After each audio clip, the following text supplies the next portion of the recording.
মা বাবার সাথে ভালো সম্পর্ক, সাথে ম্যাক্সিমাম ছেলেমেয়ের সম্পর্ক ভালো না আছে না নাই? আরো জোরে বলেন না। আরে আমার কথা বুঝেননি আপনারা? এই জন্য বলতেছি আমরা মুসলমান ঠিকই, কিন্তু আমাদের মুসলমানিত্ব আমাদের মধ্যে বন্ধু কতটুকু আছে। এই জন্য আমি আপনাদেরকে বলে দিতে চাই, একটু হৃদয় উজাড় করে শুনবেন।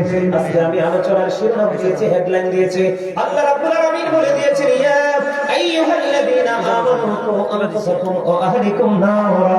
আল্লাহ রাব্বুল আলামিন বলে দিয়েছেন, হে ঈমানদারগণ। আল্লাহ ঈমানদারকে ডাক দিয়েছেন কাকে? কথা বলেন না কাকে? আল্লাহ ঈমানদারকে ডাক দিয়েছেন। আল্লাহ রাব্বুল আলামিন বলেছেন, কু আনফুসাকুম ওয়া আহলিকুম নারা। আল্লাহ বলেছেন, save yourself and your families from the fire. আল্লাহ ঈমানদারকে ডাক দিয়ে বললেন, তুমি জাহান্নাম থেকে বাঁচো এবং তোমার পরিবারকেও জাহান্নাম থেকে বাঁচাও। জোরে জোরে বলুন না আল্লাহু আকবার। আল্লাহ আবারও ডাক দিয়েছেন কাকে? ঈমানদারকে ওয়াজ মুখস্থ করতে হবে, বন্দোবস্ত হবে। আল্লাহ ইয়া আইয়ুহাল্লাযীনা আমানু বলেছে। কি বলেছে? কথা বলেন না কেন? ওয়াজ তো শিখতে হবে, এটা ক্লাস তো। এটা কি? এটা কিন্তু শুটিং স্পট নয়, এটা কোনো দর্শনীয় স্থান নয় যে আসলাম একটু দেখলাম দাঁড়িয়ে দাঁড়িয়ে। আপনার মধ্যে দুটো জিনিসটি যদি রাখতে পারেন, কয়টা জিনিস? আপনার মধ্যে দুটো জিনিসকে যদি সমন্বয় করে রাখতে পারেন, একটা হলো মজবুত ইমানদার, যদি ঈমান যদি আপনার মধ্যে রাখতে পারেন, আর একটা হলো ভয় তাকওয়া যদি রাখতে পারেন। আল্লাহ বলেছেন, আল্লাযীনা আমানু, যারা ঈমান এনেছে, ওয়া কানু ইয়াত্তাকুন, এবং তাকওয়া অবলম্বন করেছে, লাহুমুল বুশরা, তাদের জন্য সুসংবাদ, ফিল হায়াতিদ দুনিয়া, দুনিয়ার জীবনে, ওয়া ফিল আখিরাহ, এবং পরকালের জীবনে। তার মানে আপনি সচ্চা ঈমানদার হতে হবে। ঈমানদার হওয়ার পর আপনার হৃদয়ের মধ্যে ভয় তাকওয়া রাখতে হবে। আপনি যদি ভয় রাখতে পারেন, আল্লাহ আপনার জন্য গুড নিউজ দিয়েছেন। আল্লাহ বলেছেন, O believers, you fear me. Allah ঈমানদারকে ডেকে বলেছেন, ঈমানদার তোমরা আমাকে কি করো? ভয় করো। ইউ ফিয়ার মি, তোমরা আমাকে ভয় করো। আল্লাহ তোমাকে ভয় করলে কি লাভ হবে? আল্লাহ বলেছেন, আল্লাহ উইল ফরগিভ ইউ, আল্লাহ তোমার সমস্ত জীবনের গুনাহ মাফ করে দিবেন। আর যারা বলেন না সুবহানাল্লাহ, আরেকটু মহব্বতে বলেন সুবহানাল্লাহ।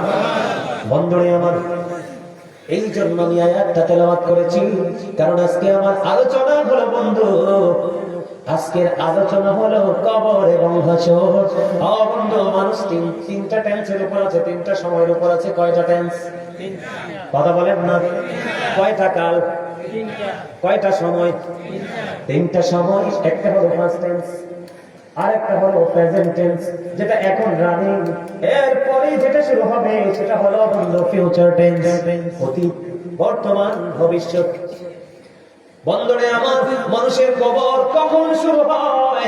যখন তার দেহ থেকে আত্মাটা আলাদা হয়ে যায়, তখনই বলা হয় সে মরে গেছে। মৃত্যু মানে কি? আপনার দেহ থেকে আত্মাটা আলাদা হয়ে যাওয়া। আমি আমার মূল আলোচনায় যাই বন্ধু, আমি আপনাদেরকে বলে দিতে চাই, আমি আপনাদেরকে আবারও বলে দিতে চাই, আমার হাজার হাজার মানুষের প্রয়োজন নেই, লক্ষ লক্ষ মানুষের প্রয়োজন নেই, দুই চারজন নবীওয়ালা আল্লাহওয়ালার প্রয়োজন। ঠিক কিনা বলা? কারণ বন্ধু, ক্লাসের মধ্যে স্টুডেন্টদের যদি মনোযোগ না থাকে, স্টুডেন্টদেরকে টিচিং দিয়ে তাদেরকে কোনো পড়াশোনা করে কোনো লাভ হয় না। কিন্তু দুইটাও যদি থাকে, দুইটা যদি অত্যন্ত মনোযোগী হয়, ওই দুইটাই হাজার কোটির চাইতেও দামি হয়ে যায়। ঠিক কিনা বলে? এই জন্য আমি আপনাদেরকে বলে যাই, স্টপ ইউর মাউথ এভরিবডি, সকলের জবানকে বন্ধ রাখবেন। You listening my lecture very attentively, আমার কথা সবাই মিলে মন দিয়ে শুনবেন। আর যদি আপনি বলেন, হুজুর আই সে ডোন্ট অ্যাকসেপ্টেবল, আমি বলবো I say go to sit out of sight, আপনি এখান থেকে সরে আপনার বাসায় চলে যাবেন। যে দারুণ শীত পড়তেছে আপনাদের এলাকায়, বাসায় গিয়ে ও বন্ধু আরামদায়ক বিছানায় শুয়ে কম্বল মুড়ি দিয়ে ঘুমান। আগামীকালকে সময় মতো কাজে যেতে পারবেন। এখানে যদি মনটা দিয়ে বসতে না পারেন, আল্লাহর কসম করে বলছি, আপনার এখানে শুটিং মনে করে বসলে এখান থেকে আপনি বিন্দু পরিমাণ বেনিফিশিয়ারি হতে পারবেন না, 1% বেনিফিট আপনি নিতে পারবেন না। কারণ আমি আপনাদেরকে এর জন্য বলে দিতে চাই বন্ধু, আমি মৃত্যু দিয়ে শুরু করতে চাই, কারণ আলোচনাটা হবে খুবই চমৎকার এবং হৃদয় বিদারক। যারা বিবেকবান তাদের হৃদয়ের মধ্যে কম্পন শুরু হয়ে যাবে, আর যারা বিবেকহীন নির্বোধ তাদেরকে আমি কিছুই বলতে চাই না, কারণ তাদের সম্পর্কে আমার আল্লাহ কিছু বলে নাই, আমার রাসূল বলে নাই, আমিও বলবো না বন্ধু। আল্লাহ রাব্বুল আলামিন বলে দিয়েছেন। বন্ধু, আপনাদেরকে বলে দিতে চাই, এই যে প্রত্যেকটা পার্সন কিন্তু ডাবল পার্সন, এই যে মাথা থেকে পা পর্যন্ত বডি, এটার নাম হলো বন্ধু মানুষ। এটাকে আল্লাহ কোরআনে কখনো বলেছেন ইয়া আইয়ুহান নাস, আবার কখনো বলেছেন ইয়া আইয়ুহাল ইনসান। আমি বাংলাতে বলি মানুষ অথবা দেহ, আর ইংলিশে যদি বলি এটাকে ম্যান অথবা পার্সন বলা হয়। এটা হলো মাথা থেকে পা পর্যন্ত এই বডি স্ট্রাকচারটা। ও মুমিনের মানুষ, আমার ভাই, আমার বাবা, আমি আমার মা বোনদেরকে ডেকে ডেকে বলছি গো, হৃদয়ের জানালা করে তোমরা সবাই বন্ধ শোনো, কারণ আমি এসেছি তোমাদের কাছে টিচার হিসাবে। আমি তোমাদেরকে স্টুডেন্টদের মতো মনে করে বন্ধ টিচিং দিয়ে যাব। যদি হৃদয় ধারণ করতে পারো, তোমার প্রেজেন্ট এন্ড ফিউচার প্রত্যেকটা জায়গাতে তুমি ব্রাইটনেস করতে পারবে বন্ধুরে আমার। এই যে মাথা থেকে পা পর্যন্ত এটা হলো একটা মানুষ। এই মানুষটাকে যেই মানুষটা পরিচালনা করতেছে, ওই মানুষটার নাম হলো আল্লাহর কোরআনের ভাষায় বলা হয় রূহ। কি বলা হয়? আল্লাহ রাব্বুল আলামিন বলে দিয়েছে, কওলির রূহু মিন আমরি রাব্বি, first tense, present tense, future tense. Allah রাব্বুল আলামিন বলেছেন, say the soul is the order of my lord. Allah বলেছেন আত্মাটা জাস্ট আল্লাহর একটা ওয়ার্ডার। আত্মাটা আল্লাহর জাস্ট একটা নির্দেশ। ও বন্ধু, এটার কোনো ক্ষয় নেই, এটার কোনো বিনাশ নেই, এটার কোনো মরণ নাই। কিন্তু মাথা থেকে পা পর্যন্ত এই মানুষটার দুনিয়াতে জন্ম, দুনিয়াতে মৃত্যু। কিন্তু বন্ধু, আত্মার জন্ম পৃথিবীতে নাই, আত্মার জন্ম হয়েছে আদমে আরোহে। আল্লাহ রাব্বুল আলামিন আপনার আমার আসল মানুষটাকে আদমে আরোহে রূহের জগতে রেখে দিলেন। আর সকল আত্মাকে নিয়ে আমার আল্লাহ একটা মিটিং ডাক দিলেন। আদমে আরোহে রূহের জগতে আমার আল্লাহ একটা মিটিং ডাক দিলেন। বন্ধু, মিটিং যখন ডাক দিলেন, ওই মিটিং এর মধ্যে আপনার আমার সকল আত্মা সেদিন এই মিটিং উপস্থিত ছিল। ওই মিটিং এ আল্লাহ রাব্বুল আলামিন প্রশ্ন করেছিলেন, আলাস্তু বিরাব্বিকুম, আমি কি তোমাদের প্রভু নই? তখন সকল আমরা বলেছিলাম, ক্বালু বালা, হ্যাঁ আপনি আমাদের প্রভু। জোরে জোরে বলুন না আল্লাহু আকবার। ওই মিটিং এ আপনি আমি আমরা সবাই আমাদের মনের অজান্তে আমরা অ্যাটেনশন করেছিলাম। বন্ধু, আমি আপনাদেরকে বলে দিতে চাই, আল্লাহ রাব্বুল আলামিন বলে দিয়েছেন আত্মাটা জাস্ট আল্লাহর ওয়ার্ডার, ফার্স্ট টেন্স আলমে আরোহা রূহের জগতে। সেদিন আপনার আমার দেহ ছিল বাবা মার মাঝে। বাবা মার মাঝ থেকে যখন বডি তৈরি হলো গো, তখন ওখান থেকে ট্রান্সফার হয়ে এটা চলে আসলো আপনার আমার মাঝে। মায়ের উদর থেকে মানব রূপে পৃথিবীতে আসলাম, ঠিক কিনা বলেন? বন্ধুরে আমার, এই দিন থেকে তার নাম আব্দুর রহিম, আব্দুল জব্বার, আব্দুল কুদ্দুস আছে না নাই? এই নাম ধারণ করা হয়েছে, ওই নামে আপনাকে ডাকতেছে। বন্ধু, ডাকতে ডাকতে ডাকতে ডাকতে একদিন আমার একটা সময় আপনার সামনে সে হাজির হয়ে যাবে। ওই দিনটা হলো মরণ। সেই দিনে আজরাইল আসবে। আজরাইল এসে আপনার দেহ থেকে প্রাণ পাখিটাকে নিয়ে যাবে। সেদিন আপনাকে আমাকে সবাই বলবে মরহুম অমুক। কথা বলেন না কেন? তার মানে I am dead, you are dead. আপনি আমি আমরা সবাই মরে যাবো, ঠিক কিনা বলেন? কারণ মনে রাখতে হবে, অল মেন উইল ডাই, সকল মানুষকে মরতে হবে। প্রায় কথা আমি বাদ দিলাম বন্ধু, ওই হিসাবে আমি যাই না। আমরা মানুষ, আমাদের হিসাব হবে রে। একদিন আমাদেরকে মৃত্যুবরণ করতে হবে। মৃত্যুবরণ করার পরে যত ঝড়, যত তোফানি আসুক না কেন, যত বৃষ্টি থাকুক, আপনার আপন মানুষ একবার যদি ঘর থেকে বের করে বন্ধু, মুষলধারে বৃষ্টির মধ্যে ওই বন্ধু আমার জীবনে কত মানুষ আমি দাফন করেছি, হাঁটুর পানির মধ্যে লাশটাকে ভাসিয়ে দিয়েছি, কারণ এটা তার তকদির। কথা বলেন না কেন? এটা তার কপাল, এটা তার কিসমত।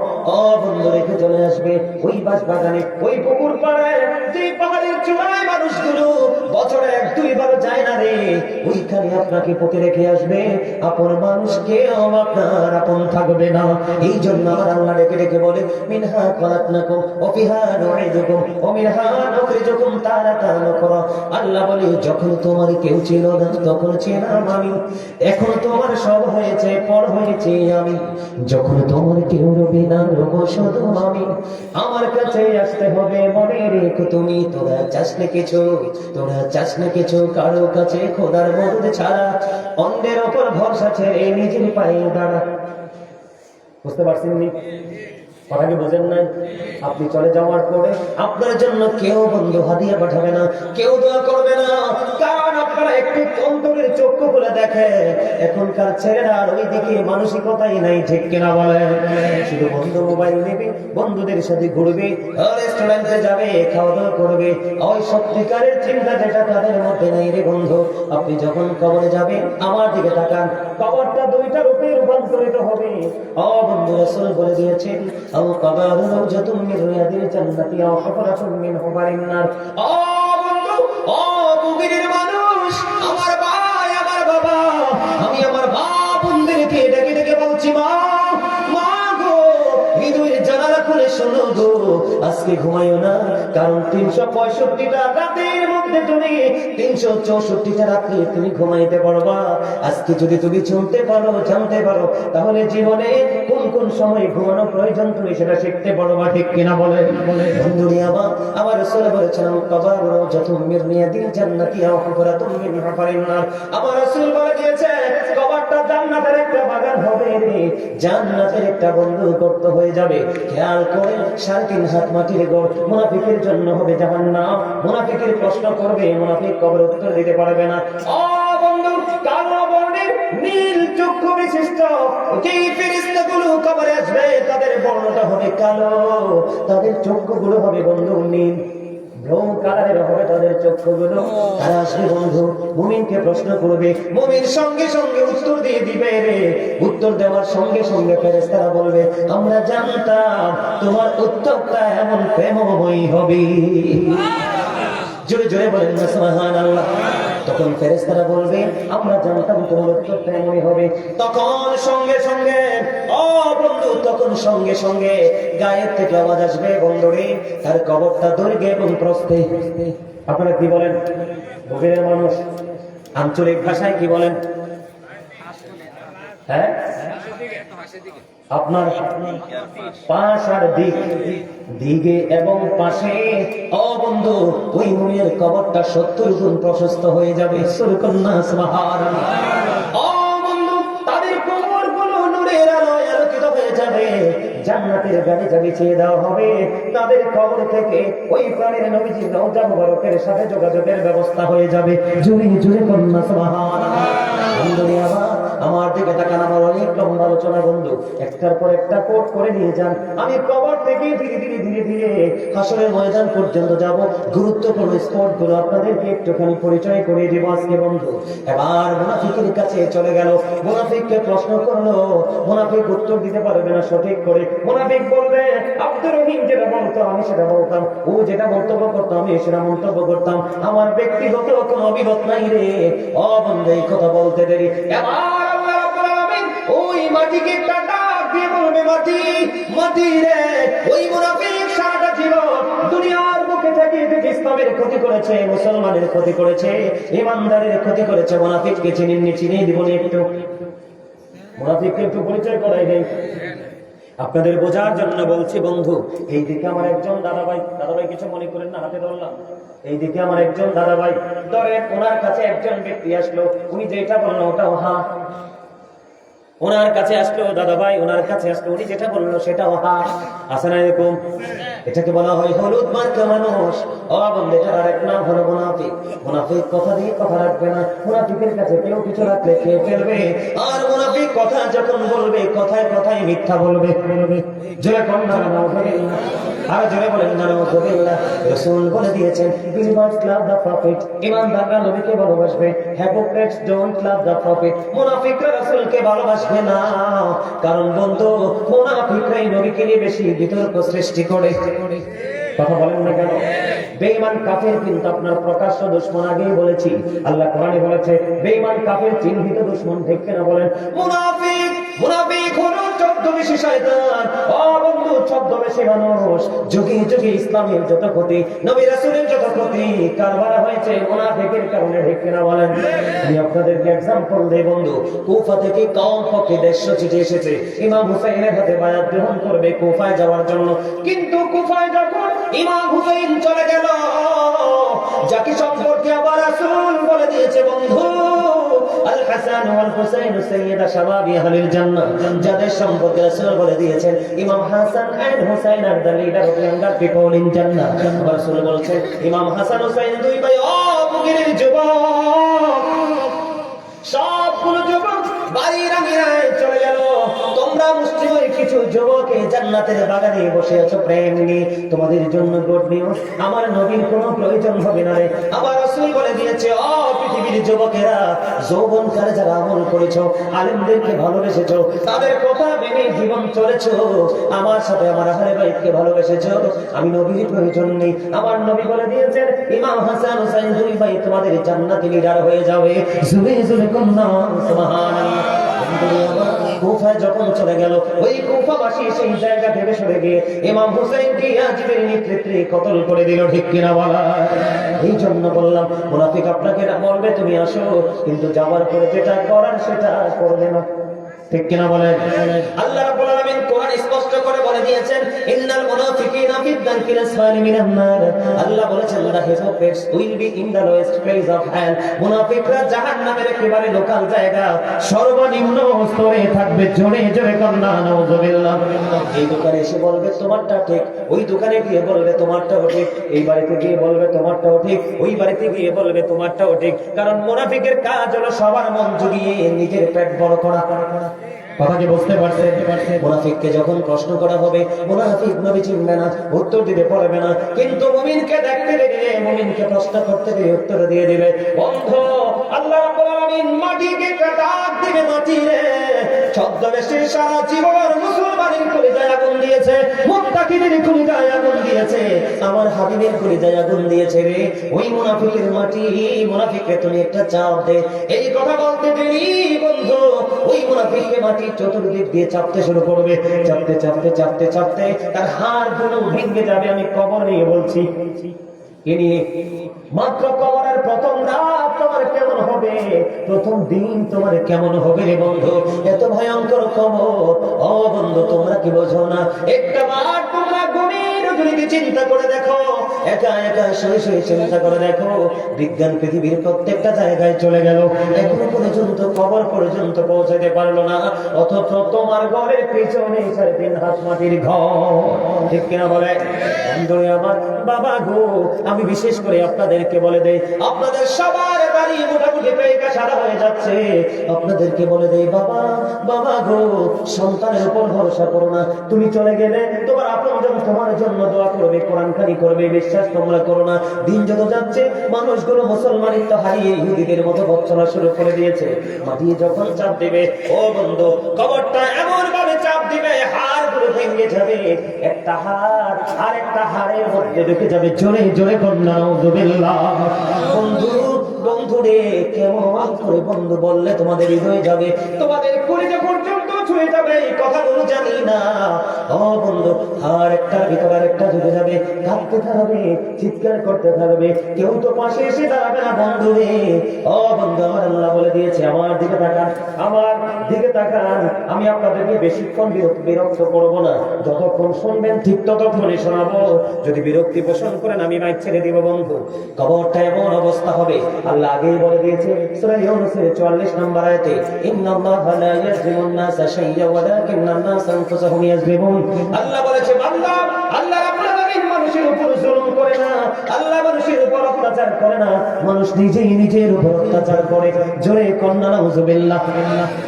খেয়াল করেননি কথাগুলো? আল্লাহ কি বলতেছে? সূরা ইউনূসের 44 নম্বর আয়াত খুলে দেখবেন। আল্লাহ বলতেছে, আল্লাহ বান্দার উপর অত্যাচার করে না রে, বান্দা নিজেই নিজের উপর অত্যাচার করে। বন্ধু, আল্লাহ যারা অত্যাচারী তাদেরকে আল্লাহ রাব্বুল আলামিন আয়াত করে দিয়েছেন, আল্লাহু লা ইউহিব্বুজ জালিমিন। আল্লাহ অত্যাচারীকে পছন্দ করে না, ভালোবাসে না।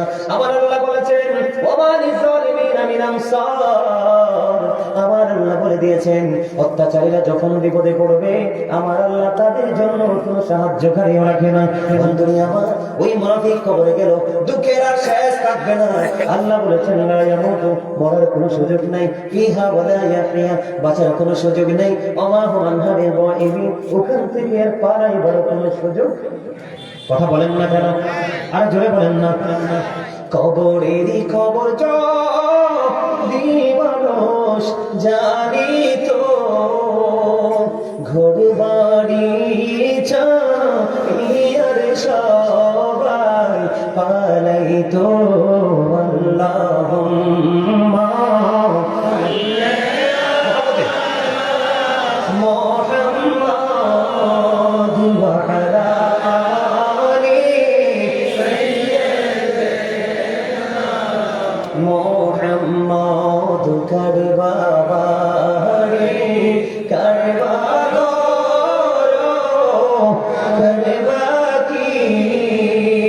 যখনই চোখের যাবে প্রাণ পাখি, আল্লাহুম্মা সাল্লি মুহাম্মাদ ওয়া আলা আলি মুহাম্মাদ কালায়না কালায়না প্রাণীর নবীকে নবীকে গান গাইলেন কাঁদবাও হাসুরে আল্লাহ মহব্বতে মুহাম্মাদ ওয়া আলা আলি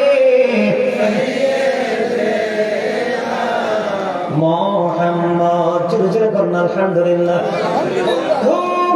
এইভাবে চলতে থাকবে। আল্লাহ বলেছেন না ইয়ামুত হওয়ার সুযোগ নেই, ফিহা ওয়ালা ইয়াহিয়া বাঁচার সুযোগ নেই, ওমা হুয়াল হাবিবু ইবিন ও বন্ধুখান থেকে আর পালাইবার সুযোগ নাই। আহারে গভীরের মানুষ কত নিষ্ঠুর হবে ওই পরিস্থিতিটা, যিনি তোমাকে আপন করে দুনিয়ায় পাঠালো তুমি তাকে আপন মনে করতে পারবে না। আল্লাহ রাব্বুল আলামিন কোরআনে বলে দিয়েছেন লিল্লাহি মা ফিস সামাওয়াতি ওয়া মা ফিল আরদ, আসনা নাই আসমান জমিনে যা কিছু আছে সবই আল্লাহ, ওয়া ইলাল্লাহি তুরজাউল উমুর, সব কিছু একদিন আল্লাহর দিকেই ফিরে যাবে। জোরে জোরে করুন আল্লাহু আকবার, আর জোরে বলেন আল্লাহু আকবার। বন্ধুরে আমার, বেঈমান কাফের সম্পর্কে আমি আর আলোচনা করে সময় নষ্ট করতে চাই না। এক কথায় বলে দিই, বেঈমান কাফেরেরা অনন্তকাল তারা থাকবে জাহান্নামে।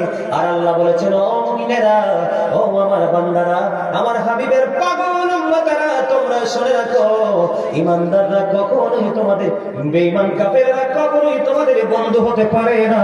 তারা তোমাদের প্রকাশ্য শত্রু, তাদের কোনো কালচারকে তুমি আপন করে নিতে পারবা না। জোরে জোরে বল না ঠিক না ঠিক? আপনারা কি বুঝতে পারেন আমার কথা? সবাই বুঝতে পারেন? সবাই বুঝতে পারেন? বন্ধুরা আমার, আমি আপনাদেরকে বলে দিই, কবর অত্যন্ত ভয়ঙ্কর হবে, বন্ধু অত্যন্ত বিপজ্জনক হবে। হাজার চেষ্টা করলেও আপনি কবর থেকে কি করতে পারবেন না, বের হতে পারবেন না, বাঁচতে পারবেন না, মরতেও পারবেন না, ওখান থেকে পালিয়ে যেতেও পারবেন না। বন্ধু, এই কবর আপনার আমার জীবনে আসবে কি আসবে না? আসবে। কথা বলেন না, কবর আপনার আমার জীবনে আসবে কি আসবে না? কবর আসবে নি, মৃত্যুবরণ করতে হবে নি, কবরের চিন্তা একটু করেননি? আরো জোরে বলে, কবরের চিন্তা বন্ধ করতে হবে। যার সিনাই কবরের চিন্তা নাই, ও বন্ধু, সেটাকে আমি মানুষ মনে করি না। ঠিক কিনা বলেন? বন্ধুরে আমার, ও বন্ধু, আমি আপনাদেরকে বলে দিতে চাই, কবর থেকে আমি আপনাদেরকে বলেছি, আজকে যারা আপনারা জান্নাতের বাগানে এসেছেন, আপনাদেরকে খুশি করার জন্য বলছি না, আপনাদেরকে খুশি করার জন্য বলছি না। ও বন্ধু, আপনারা যারা জান্নাতের বাগানে এসেছেন, আজকে যারা জান্নাতের বাগানে এসেছেন আর যারা আসেনি, তাদের মধ্যে আকাশ এবং পাতাল পার্থক্য। তার কারণ আপনারা যারা এসেছেন তারা হলেন জিন্দা, আর যারা কোনো সমস্যা নেই, কোনো অজুহাত নাই, নিজের ইচ্ছে মতো তারা ঘরে বসে আছে, বন্ধু, তাদেরকে কোরআন হাদিসের ভাষায় বলা হয় মুর্দা। কথা বলেন না কেন? আরো জোরে বলেন। মুমিনের প্রাণ হলো ধর্মীয় চর্চার জায়গা। প্রত্যেকটা মানুষ ডবল বলছি না, কথা বলেন না? মানুষের ডবল খাবারও লাগবে, ডবল। দেহের খাবার হলো এই যে আমার দাদাভাই চা খাচ্ছে, এটা এক ধরনের খাবার। কথা বলেন না কেন? এই যে পানি, এটা এক ধরনের খাবার, এটা দেহে ঢোকে। কথা বলেন না কেন? আপনি আজকে যারা এই আলোচনার মধ্য থেকে আলোচনা দিয়ে যারা আজকে খুশি হয়েছেন, অন্তরে কতগুলো শুনতেছেন, যতই শুনছেন ততই আপনারা প্রশান্তি হচ্ছে, যতই অন্তরের গভীরে শীতলতা ঢুকতেছে। বন্ধু, আমি বলবো আপনি নিঃসন্দেহে মুত্তাকি। কারণ বন্ধু, বন্ধু, মুমিন প্রতিদিন দুই ধরনের খাবার জোগাড় করার নিয়ে ব্যস্ত থাকে, তবে একটা খাবার বেশি জোগাড় করে, যেটা রূহের। নামাজ বলেন, রোজা বলেন, দান সদকা বলেন, আল্লাহর সন্তুষ্টিমূলক সবগুলো কাজ হলো রূহের খাবার। এই খাবারের ফল পাবে সে ইন্তেকাল করার পরে। জোরে জোরে বলেন না, বুঝে আসে কিনা? কথা বলেন না কেন? আর জোরে বলেন। বন্ধু, আমি আপনাদেরকে একটুখানি বলে দিই, বন্ধু, এখনকার যুগে আপনারা ইমানদারের সংখ্যা বেশি না মুনাফিকের সংখ্যা? আর জোরে বলেন, কিসের সংখ্যা? জাহান্নামীর সংখ্যা, পাপী লোকের সংখ্যা বেশি, আছে না নাই? আরো জোরে বলেন। আমি জাহান্নামী ভয়াবহতা নিয়ে একটু পরে আলোচনা করব। আমি আপনাদেরকে ওই যে হাসরের ময়দান, ওই যে বিচারের কার্যক্রম যেদিন শুরু হবে। আমি কবর থেকে আপনাদেরকে ওই জায়গাটায় নিয়ে যেতে চাই। মাঝখানের আলোচনাটা একটুখানি পরে করবো বন্ধু। আমাদের কবরের চিন্তা করার দরকার আছে না নাই? আল্লাহ রাব্বুল আলামিন বলেছেন, ইয়া আইয়ুহাল্লাযীনা আমানু তাকুল্লাহা হাক্কা তুকাতিহি ওয়া লা তামুতুন্না ইল্লা ওয়া আনতুম মুসলিমুন। আল্লাহ রাব্বুল আলামিন ঈমানদারকে ডাক দিয়ে বলেছেন, ঈমানদারেরা তোমরা আল্লাহকে ভয় করার মতো ভয় করো। পরিপূর্ণ মুসলমান না হইয়া কবরে পা বাড়াইও না। ইন্না জাহান্নামা কানাত মিরসাদা। আর জোরে বলে জাহান্নাম, আল্লাহ কোরআন সাক্ষী দেয়, জাহান্নাম ওত পেতে বসে আছে। কি করতেছে? জাহান্নাম জাহান্নামীদেরকে গ্রাস করার জন্য ওত পেতে বন্ধ বসে আছে। ও বন্ধু, কাল হাসর জাহান্নাম, ওই কাল হাসরের ময়দানে বন্ধু কিয়ামতের দিনের কম্পন অত্যন্ত ভয়ঙ্কর হবে, অত্যন্ত বিপজ্জনক হবে। ইন্না জালজালাতা সাআতি শাইউন আযীম। আসেনি কিয়ামতের দিনের কম্পন হবে অত্যন্ত ভয়ঙ্কর, অত্যন্ত বিপজ্জনক। ও বন্ধু, আমি খালি আপনাদেরকে বলে দিতে চাই, মা আয়েশা কান্দে, মা আয়েশা সিদ্দিকা রাদিয়াল্লাহু তাআলা আনহা কান্দে। আর রাসূলকে প্রশ্ন করলেন, নবী গো, আমার রাসূল বলেছে বন্ধু, আজকে দুনিয়া থেকে মানুষগুলো খতনাকার অবস্থায় মারা যায়, পুরুষরা। কথা বলেন না কেন? ইমানদার পুরুষেরা খতনাকার অবস্থায় মারা যায়, যায় কি যায় না? আমার রাসূল বলেছেন, কাল হাসরের ময়দানে ও বন্ধু, সেদিন খতনাকার অবস্থায় উঠবে না আমার পুরুষগুলো, তারা খতনাবিহীন অবস্থায় উঠবে। তাদের শরীর থাকবে উলঙ্গ, তাদের বডিতে কোনো পোশাক থাকবে না। নারী এবং পুরুষ ওই দুইটা শ্রেণী বন্ধু উলঙ্গ থাকবে। মায়েশা একটা ডাক দিয়ে বললেন, ইয়া রাসূলুল্লাহ, ইয়া হাবিবাল্লাহ, নবী গো, ও নবী, নারী এবং পুরুষ তারা কি উলঙ্গ থাকবে যে তারা একজনকে আরেকজনের দিকে নজর দিবে না? আমার রাসূল একটা ডাক দিয়ে বললেন, আয়েশা রে, ওই দিনটা তো ভয়ঙ্কর হবে, এত বিপজ্জনক হবে রে, একজন আরেকজনের দিকে তাকাইবার চিন্তা তাদের বেয়ে আসবে না। জোরে জোরে কন্যা নাউযুবিল্লাহ। অত্যন্ত ভয়ঙ্কর হবে, অত্যন্ত বিপজ্জনক হবে বন্ধু। এই বিপজ্জনক পরিবেশ থেকে আপনি বাঁচতে হলে আপনাকে কি করতে হবে আমি একটু পরে বলে দিব। ও বন্ধু, কেন রে এত বিপজ্জনক হবে? আল্লাহ রাব্বুল আলামিন আসমানকে সেদিন গুটিয়ে নেবে। গুটিয়ে নেওয়া বুঝেননি? কি বলেন তো? আপনাদের বাসায় বলেন, আপনারা বলছেন কে কইছেন? হ্যাঁ দাদা, ঠিক আছে, absolutely right answer, my dear grandfather. আলহামদুলিল্লাহ বলেন। আরে আরে যারা বলেন, জমাই আপনারা একত্রিত করে ফেলা, তোলাই আপনারা একদম লোকাল ভাষা। এটা আমার চাচা একটা হাসি দিচ্ছে, ভেরি বিউটিফুল স্মাইলিং। আলহামদুলিল্লাহ বলেন। আমার চাচার হাসি দেখে আমার একটা হাদিস মনে পড়ছে। আমার রাসূল বলছি যে গোমরা মুখে তোমরা থেকো না। গোমরাহি মানুষের হার্টকে কি করে দেয়? প্রেশার ক্রিয়েট করে। তখন একটা সময় মানুষ হার্টের প্রেশার নিতে না পেরে স্পটে জায়গায় মারা যায়, যায় কি যায় না? রাসূল বলেছেন, তোমরা জীবনে চলার প্রতি একটু একটু করে হাসো, কারণ হাসি খুশি মানুষের জীবনকে ফ্রি করে দেয়। আর মানুষ যত ফ্রি থাকে তার হার্ট যত ফ্রি থাকে, যার হার্ট যত ফ্রি তার জীবন তত ফ্রি। সুবহানাল্লাহ বলেন না? আমার বিষয়টা কিন্তু এইদিকে না, যে চাচার হাসিটা অত্যন্ত পছন্দ হয়েছে আমার যে ভাই দাওয়াত দিয়েছে ওনার হাসিটা অসাধারণ। আপনারা খেয়াল করেন কিনা জানেন, একটু পরে পরে তাকাই, কিন্তু দাদা একটু একটু হাসি, এই তো দাদাও হাসি দিচ্ছে, মাশাআল্লাহ। আলহামদুলিল্লাহ বলেন না কেন? ওই যে আমার ছোট ভাই, ওই একটা দেখেন, ওই যে টুপি ছাড়া, ওই যে হ্যান্ডসাম হিরো, এই আমার দিকে তাকান দিয়ে আপনি, হ্যাঁ হাত তুলছেন, থ্যাংক ইউ। আপনার দাঁতগুলো অত্যন্ত চমৎকার, আপনার হাসিটা আরো চমৎকার, আলহামদুলিল্লাহ বলেন। আপনাদের মতো ভাই, বিশ্বাস করেন আপনারা তিনজন, আমি আপনাদেরকে খুশি করার জন্য বলছি না, আপনারা তিনজন, আপনাদের তিনজনের আলোচনা শোনার যে মানে কি বলবো, মানে ধরনটা অত্যন্ত চমৎকার। এইভাবে যদি প্রত্যেকটা ছেলে আলোচনা শুনতো, কিছু না কিছু তার ব্রেইনে ঢুকতো, সে তার পরিবারের মধ্যে সে আলোচনার প্রভাবটা কিছু না কিছু হতে ফেলতে পারতো, ঠিক কিনা বলে? আজকে আমরা সেটা করি না, এটা না করে কিন্তু আমরা আমাদের ক্ষতি করতেছি, ঠিক কিনা বলে? আরো জোরে বলেন না। বন্ধুনি আমার, আমি বলতেছিলাম আপনারা, আমি আলোচনা অল্প সময়ের মধ্যে গুছিয়ে দেই। হাত জোর করে বলছি, আপনাদের পায়ে হাত দিয়ে বলছি, বন্ধু অনেক কষ্ট করে বছরের পর বছর সংগ্রহ করে কিতাব থেকে জোগাড় করেছে আপনাদেরকে বাঁচানোর জন্য। কারণ আমার আল্লাহ বলেছেন, কো আনফুসাকুম ওয়া আহলিকুম নারা, আল্লাহ বলেছেন সেভ ইউরসেলফ তুমি নিজে বাঁচো and your families from the fire, এবং তোমার পরিবারকেও জাহান্নাম থেকে বাঁচাও। জুড়ে জুড়ে বলেন না আল্লাহু আকবার। ও বন্ধু, হৃদয় খুলে শোনো গো, নারী পুরুষ কেউ কারো দিকে তাকাবে না, কারণ এত ভয়ঙ্কর হবে সেই দিনটা। আমার আল্লাহ বলেছে, একটা মানুষ, পৃথিবীর মানুষ তার লিখিত দপ্তরটাকে যেমন ভাবে গুটিয়ে নেয়, ক্লোজ করে নেয়, ও বন্ধু আমার আল্লাহ সেদিন সবকিছু গুটিয়ে নিবে। জুড়ে জুড়ে কন্যা আল্লাহু আকবার। আপনি দেখেন, একটুখানি গভীর ভাবে বন্ধু হৃদয় থেকে চিন্তা করেন, আপনি আকাশের দিকে তাকিয়ে দেখেন, এই মুহূর্তে যদি আপনি মনে করলেন কিয়ামতের সিম্পটমটা আমার চোখের সামনে, আপনি এই মুহূর্তে আকাশের দিকে তাকিয়ে যদি দেখেন সূর্য নাই, আকাশ নাই, আপনার কাছে কেমন লাগবে? অত্যন্ত ভয়ঙ্কর, শুধু খারাপ না, এটা অত ভয়ঙ্কর মনে হবে বন্ধ।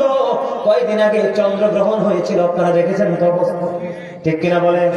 এই চন্দ্রগ্রহণের দিন আমার বন্ধু মাহফিল ছিল, মাহফিল শেষ করে যাওয়ার সময় আমার গাড়িটা আল্লাহ আমাকে নিজের কুদরতি হাত দিয়ে বাঁচিয়েছে। আর একটু হলে ডিস্ট্রিক্ট ট্রাকের নিচে আমি আমার গাড়ি সহ চাপা পড়ে ফিনিশ হয়ে যেতাম। এত অন্ধকার ছিল এই রাত্রটা বন্ধু। এই জন্য আমি আপনাদেরকে বলে দিই, আল্লাহ রাব্বুল আলামিন সূরা ইনফিতরের শুরুতে বলেছে, এখানে উলামায়ে কেরাম আছেন, উলামায়ে কেরাম না থাকলেও বন্ধু রেকর্ড হচ্ছে, আপনারা বাড়িতে গিয়ে দেখবেন, অথবা বাংলা তরজমা সহ কোরআন শরীফ থাকলে দেখবেন, কোরআন শরীফের 30 পারা সূরার নাম হলো সূরা ইনফিতর। আল্লাহ রাব্বুল আলামিন ওই কিয়ামতের দিনের ভয়াবহতা সম্পর্কে তিনি ওয়াজ করতেছেন সূরা ইনফিতরের মধ্যে। আল্লাহ রাব্বুল আলামিন বলে দিতেছেন বন্ধু, ইদাস সামাa'u انفطرت وإذا الكواكب انتثرت وإذا البحار فجرت وإذا القبور بعثرت علمت نفس ما قدمت وأخرت। আল্লাহ রাব্বুল আলামিন বলে দিয়েছেন বন্ধু, সেদিন আকাশটা পুরো ভেঙে চূর্ণ বিচূর্ণ হয়ে যাবে। ওই যে আমি বলেছি আল্লাহ রাব্বুল আলামিন লিখিত দপ্তরের মতো এটাকে গুটিয়ে নেবে। বন্ধুরে আমার, আকাশটা সেদিন ভেঙে চলে যাবে, তারকাগুলো বিক্ষিপ্ত হয়ে ঝরে ঝরে পড়বে। ওই দিন সমুদ্রগুলো উদ্গীরিত হয়ে যাবে। সবচেয়ে বড় ভয়ঙ্কর কথা হলো, সবচেয়ে বড় বিপজ্জনক তত্ত্ব হলো, এই দুনিয়ার লোক অন্যায় করার পরে ঘুষ দিয়ে ধামাচাপা দেওয়া যায়। কথা বলেন না কেন? যায় কি যায় না? আপনারা কি কথা বলতে পারেন না?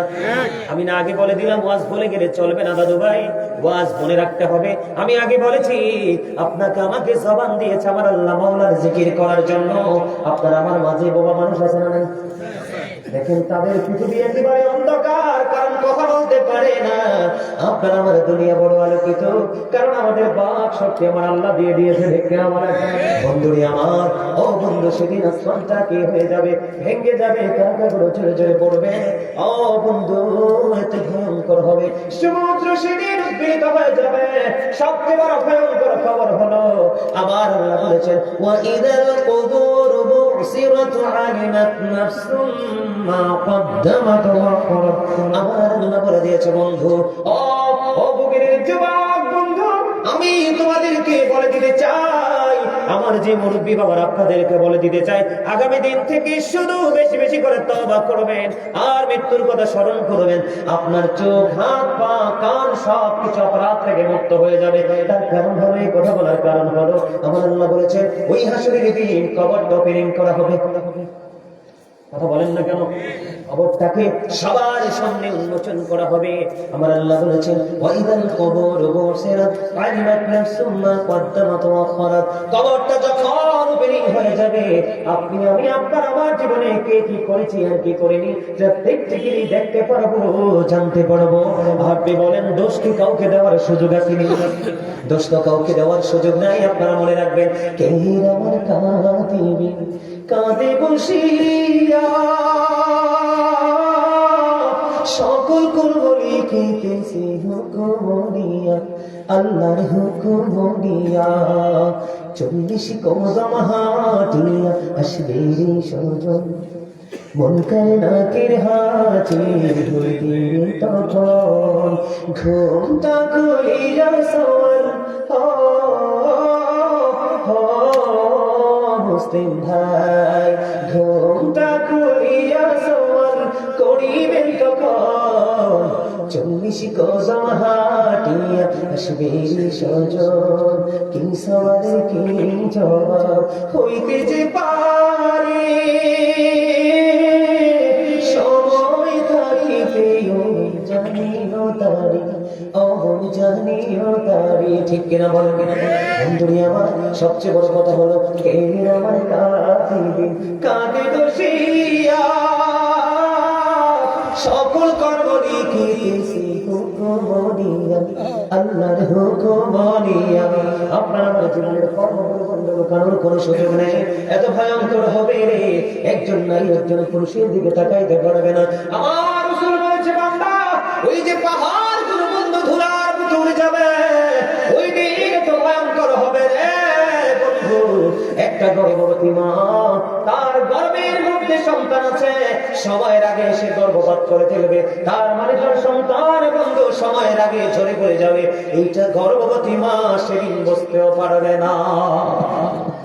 কারণ আমার আল্লাহ কোরআনে বলেছে, ইন্না যালজালাতা সাআতি শাইউন আযীম। আসলে না ও বন্ধু, কিয়ামতের দিনের ভয় কম্পন অত্যন্ত ভয়ঙ্কর হবে।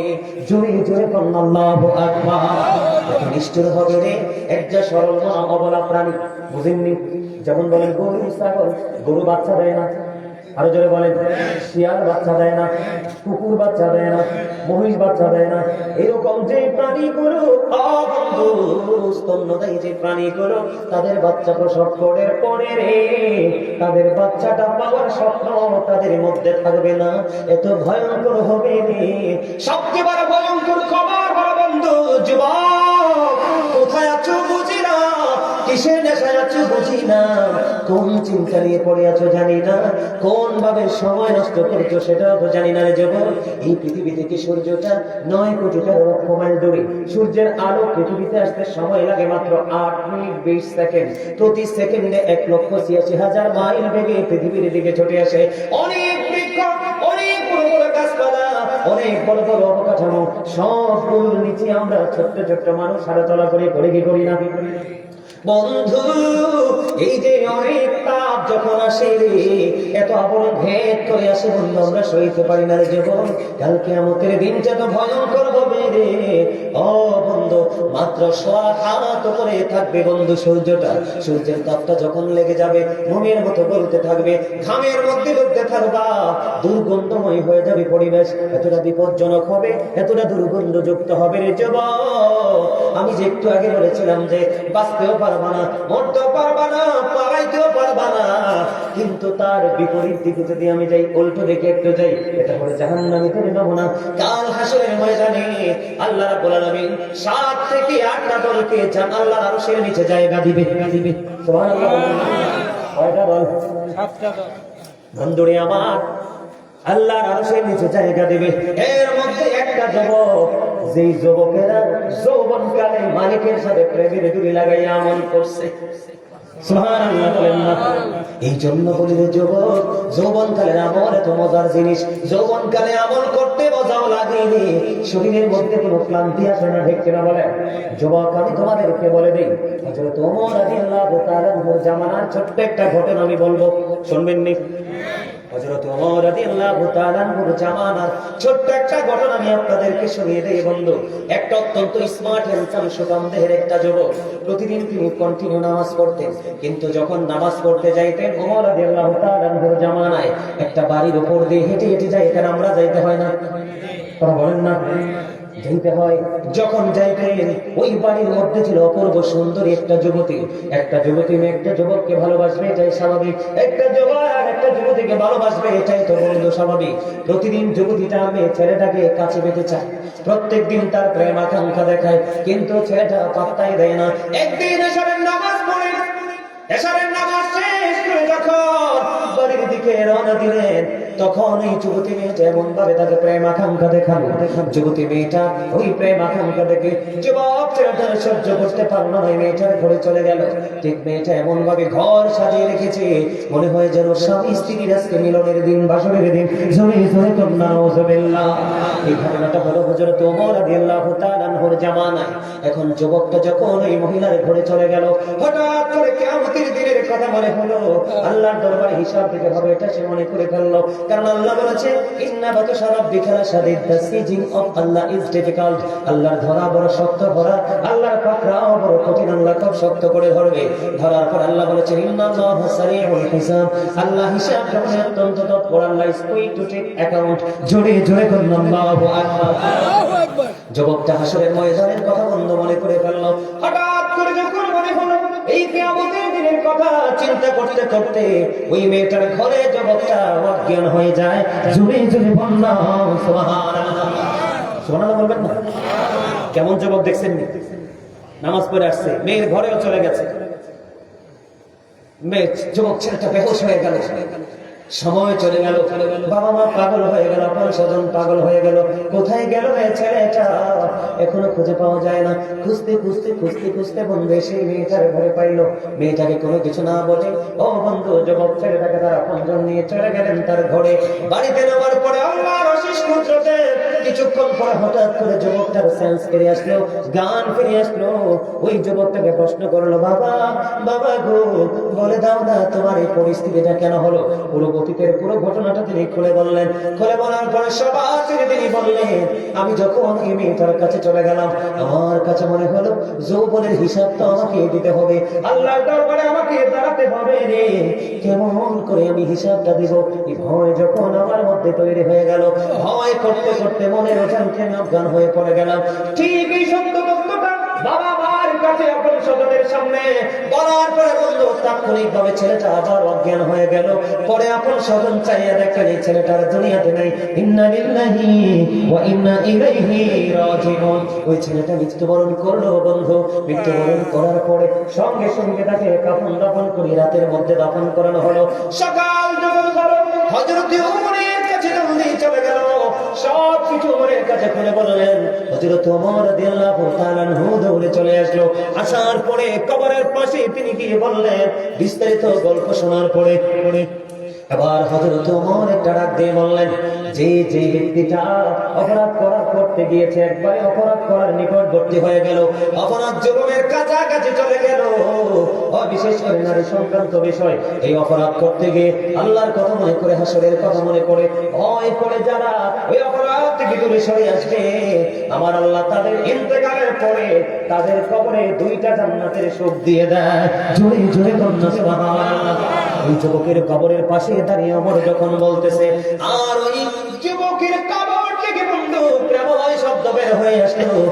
এবার ওমরকে ডাক দিয়ে বললেন, আপনি যা বলেছেন সত্য বলেছেন, কারণ আমার কবরে আমার আল্লাহ দুইটা জান্নাতের সুখ বরাদ্দ দিয়ে দিয়েছে। জুড়ে জুড়ে কন্যা সুবহানাল্লাহ। আমি আপনাদেরকে বলে দিতে চাই, আয়েশা সিদ্দিকা রাদিয়াল্লাহু তাআলা আনহা কান্দে। আমার রাসূল বললেন, ও আয়েশা রে, ও আয়েশা তুমি কেন কান্দো রে আয়েশা? এবার আয়েশা মা আয়েশা ডাকতে বললেন, নবী নবী গো, ইয়া রাসূলুল্লাহ, ইয়া হাবিবাল্লাহ, আমার কান্নার কারণ হলো ওই আমি ভয়ঙ্কর জাহান্নামের ভয়ঙ্করতার কথা শুনে কান্দি। নবী, আমার একটা জিনিস জানতে বড় মনে চাই গো, কাল হাসরের ময়দানে আপনারা আপনাদের আপন স্বজনের কথা মনে রাখবেন কিনা? আবার রাসূল ডাক দিয়ে বললেন, আয়েশা আয়েশা রে, তিনটা জায়গায় কেউ কারো কথা মনে রাখবে না। জোরে জোরে কন্যা আল্লাহু আকবার। তিনটা জায়গা অত্যন্ত ভয়ঙ্কর। কোনটা জায়গা বন্ধুরে আমার? একটা হলো মিজানের কিনারা। ও বন্ধু, যেই জায়গাটা আপনার নেকের পাল্লা ভারী হবে নাকি পাতলা হবে, এই সময় কেউ কার কথা মনে রাখে না। জোরে জোরে আল্লাহু আকবার। আর আমল নামাটা যেই জায়গা থেকে আপনি বুঝে নেবেন, ওই জায়গায় বন্ধু কেউ কার কথা মনে রাখে না। কারণ আমল নামাটা ডান হাতে আসবে নাকি বাম হাতে আসবে? যদি আপনার ডান হাতে এসে যায়, you are very lucky person. ঠিক কিনা বলেন? আর জোরে বলেন, you are very successful person. বন্ধুরে আমার, যদি ডান হাতে এসে যায়, ও বন্ধু আপনি সফল। কারণ আপনি নিজেকে নবীর উম্মত বলে দাবি করতে পারবেন। তার কারণ হলো, ও বন্ধু, আমার পরামর্শী ডক্টর আহমদ পিয়ারা বাগদাদি সাহেব কেবলা তিনি বলেছেন, of all the great religious personalities of all prophet Muhammad Rasulullah sallallahu alaihi wasallam was the most successful. জোরে জোরে কন্যা সুবহানাল্লাহ। ও বন্ধু, পৃথিবীতে যত নবী রাসূল এসেছে সকল নবী রাসূলের মধ্যে আপনার আমার প্রাণের নবী সবচেয়ে বেশি সফল। জোরে কন্যা সুবহানাল্লাহ। বন্ধুরা আমার, আরেকটা হলো ফুলসিরাতের কিনারা। ওই ফুলসিরাতের কিনারা কেউ কারো কথা মনে রাখবে না, কারণ ওই ফুলসিরাতের পুলটা এমন একটা জায়গা দিয়ে তৈরি করা হয়েছে ও বন্ধু, যেটার নিচে জাহান্নাম, পার হইতে পারলে তোমার ঠিকানা জান্নাত। জোরে জোরে কন্যা সুবহানাল্লাহ। ভয়ঙ্করতা আপনাদের বুঝে আসছে কিনা? বন্ধুরে আমার, এখন সুদখোরের সংখ্যা বেড়ে গেছে, বেনামাজির সংখ্যা বেড়ে গেছে, জোর করে জায়গা দখলকারীর সংখ্যা বেড়ে গেছে। ও বন্ধু, প্র্যাকটিক্যালি নিজে সরাসরি না হয় ডাইরেক্ট না ইনডাইরেক্ট মানুষের ক্ষতি করার মানুষের সংখ্যা বাড়ছে কিনা বলেন? এদের ঠিকানা হলো জাহান্নাম। ও বন্ধু, জাহান্নাম নিয়ে ছোট্ট করে আলোচনা করে আমি শেষ করে দিচ্ছি। বন্ধু, জাহান্নামটা অত্যন্ত ভয়ঙ্কর, এত ভয়ঙ্কর যে ভয়ঙ্করতা নিয়ে বর্ণনা করা যাবে না। যারা বন্ধু জাহান্নামী, যারা বন্ধু অপরাধী, তাদের অবস্থাটা কেমন হবে? ও বন্ধু, জাহান্নামীদের জন্য পিটানোর জন্য যে হাতুড়িটা তৈরি করা আছে, ওই হাতুড়িটা যদি আল্লাহ রাসূল বলেছে পৃথিবীর সকল মানুষ সব কিছু মিলে যদি চেষ্টা করে একটা সেকেন্ডের জন্য হাতুড়িটাকে নাড়তে পারবে না। জুড়ে জুড়ে কন্যা নাউযুবিল্লাহ। বিশাল হবে, এত ভয়ঙ্কর হবে। এই হাতুড়ি দিয়ে জাহান্নামীদেরকে বন্ধু প্রহার করা হবে। জোরে জোরে জোরে বলুন না নাউযুবিল্লাহ। একটু মহব্বতে বলুন না নাউযুবিল্লাহ। বন্ধু, শুধু তাই নয়, এই দুনিয়াতে জান্নাতে যারা হবে, বিরক্ত হবে? বিরক্তি আছে? আর যারা বলেন বিরক্তি আছে?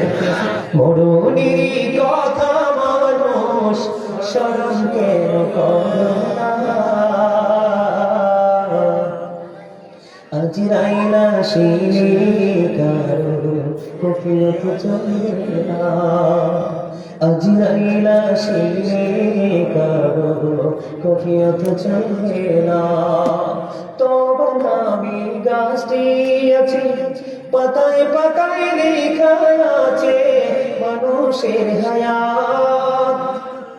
সেই পাতা জড়িয়া গেলে, সেই পাতা জড়িয়া গেলে মতের নিশানা,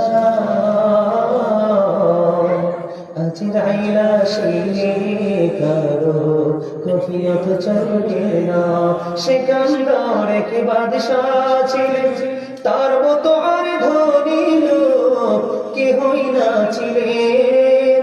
খালি হাতে চলে গেলেন, খালি হাতে চলে গেলেন, কিছুই নিতে পারলেন না। আজরাইলা শিনে কারো কফিয়ত চলে না। চলবে নি কফিয়ত? আর জোরে বলেন না, কোনো অজুহাত চলবে নি।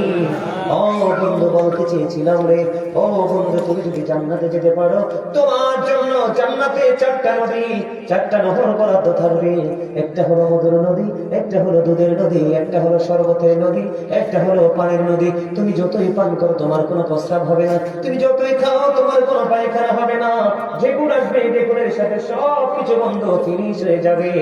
আর তার বিপরীত দিকে তোমার আমার সবার পরিচিত ছিল আব্দুর রহিম, সারাটা জীবন কোন আলেমকে সম্মান করে নাই, তাদের কথা মূল্যায়ন করে নাই, জীবনে বাস্তবায়ন করার চেষ্টা করে নাই, সব সময় বলেছে হামসে বড় কোন হ্যাঁ। আমাদের সমাজে আছে না এরকম? নিজেকে অনেক বড় দামি মনে করে, বড় মনে করে, আছে না নাই? ও বন্ধু, এই সমস্ত মানুষগুলো জাহান্নামী হয়ে যাবে। তারা যখন কবর, তারা জাহান্নামে যাবে। ও বন্ধু, তাদের যখন পানির তৃষ্ণা লাগবে, ও যুবক বন্ধু, কথা বলো না, শেষ করে দিচ্ছি, কিছু সময়ের মধ্যে মোনাজাত দিয়ে দেবো। বন্ধুরে আমার, জাহান্নামীদের যখন পানির তৃষ্ণা লাগবে, আমার রাসূল বললেন, ও উম্মত, সাবধান হয়ে সরে, জাহান্নামীরা পানির তৃষ্ণায় পাগল হয়ে যাবে। উত্তপ্ত গরম পানি বের হবে। এখন কি শীত পড়ে কি পড়ে না? আরো জোরে বলেন, আরো জোরে। আজকে যে ভাইয়ের বাসায় ঢুকলাম ওযু করার জন্য, গরম পানিতে যখন চাইলাম, গরম পানি আসতে একটু হাতে লাগলো, স্পর্শ করা যায় না। ও বন্ধু, আর জাহান্নামের আগুনের উত্তপ্তটা কেমন করে সহ্য করবে বন্ধু জাহান্নামীরা? ও বন্ধু, জাহান্নামের আগুনকে 1000 বছর আমার আল্লাহ তাপ দিয়েছে, রং হলো সাদা সাদা। 1000 বছর তাপ দিবে, রং হয়ে গেল বন্ধু কালো লাল। আর বছর তাপ দিলেন, রোদ হয়ে গেল কালো। এখন জাহান্নামের আগুনটা কালো বর্ণের রয়েছে বন্ধু। ওই জাহান্নামের আগুন এত ভয়ঙ্কর হবে, এত উত্তপ্ত হবে, ওই গরম পানি তাদেরকে দেওয়া হবে, মাথার মধ্যে ঢেলে দেওয়া হবে।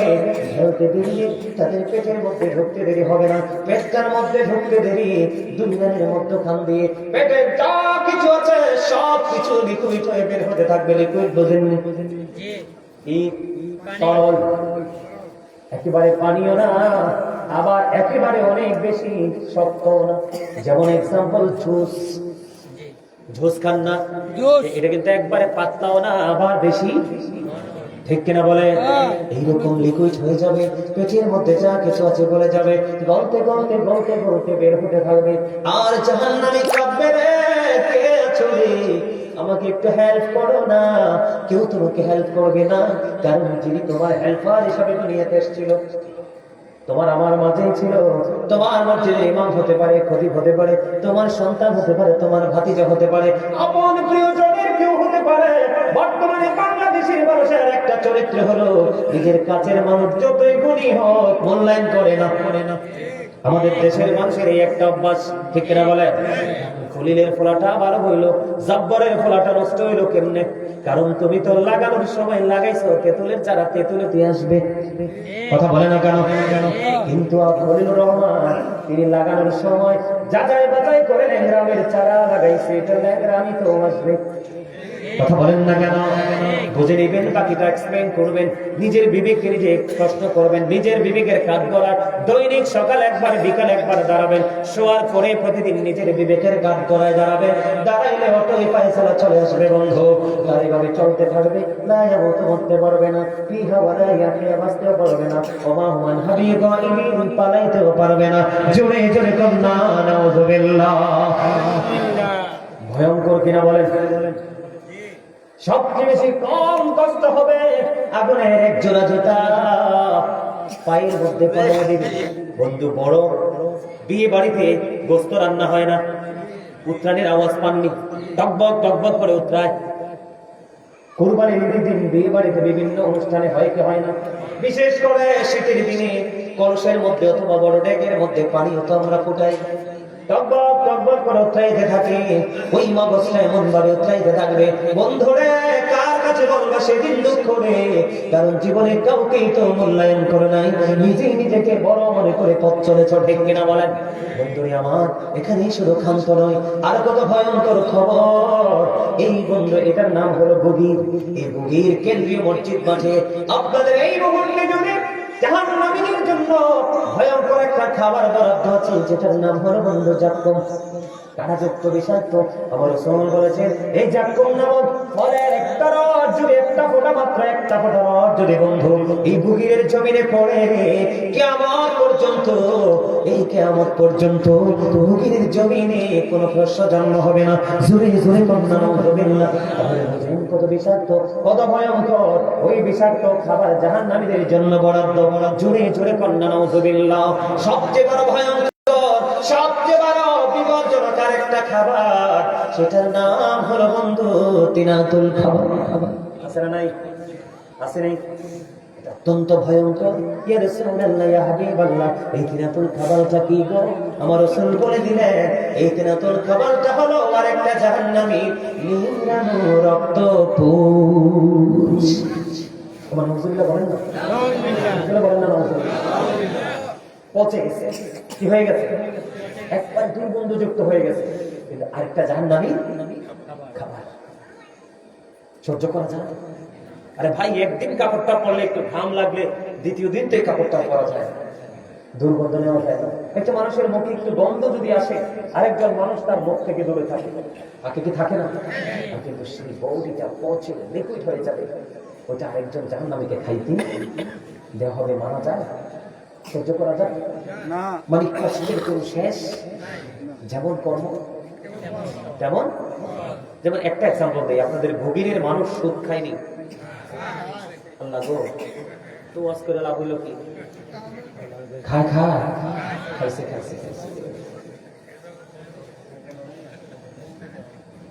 এখন তো সুদ কয় না, এখন পাই ইন্টারনেট। আবার ব্যাংকে গেলে কয় মুনাফা, ঠিক কিনা বলে?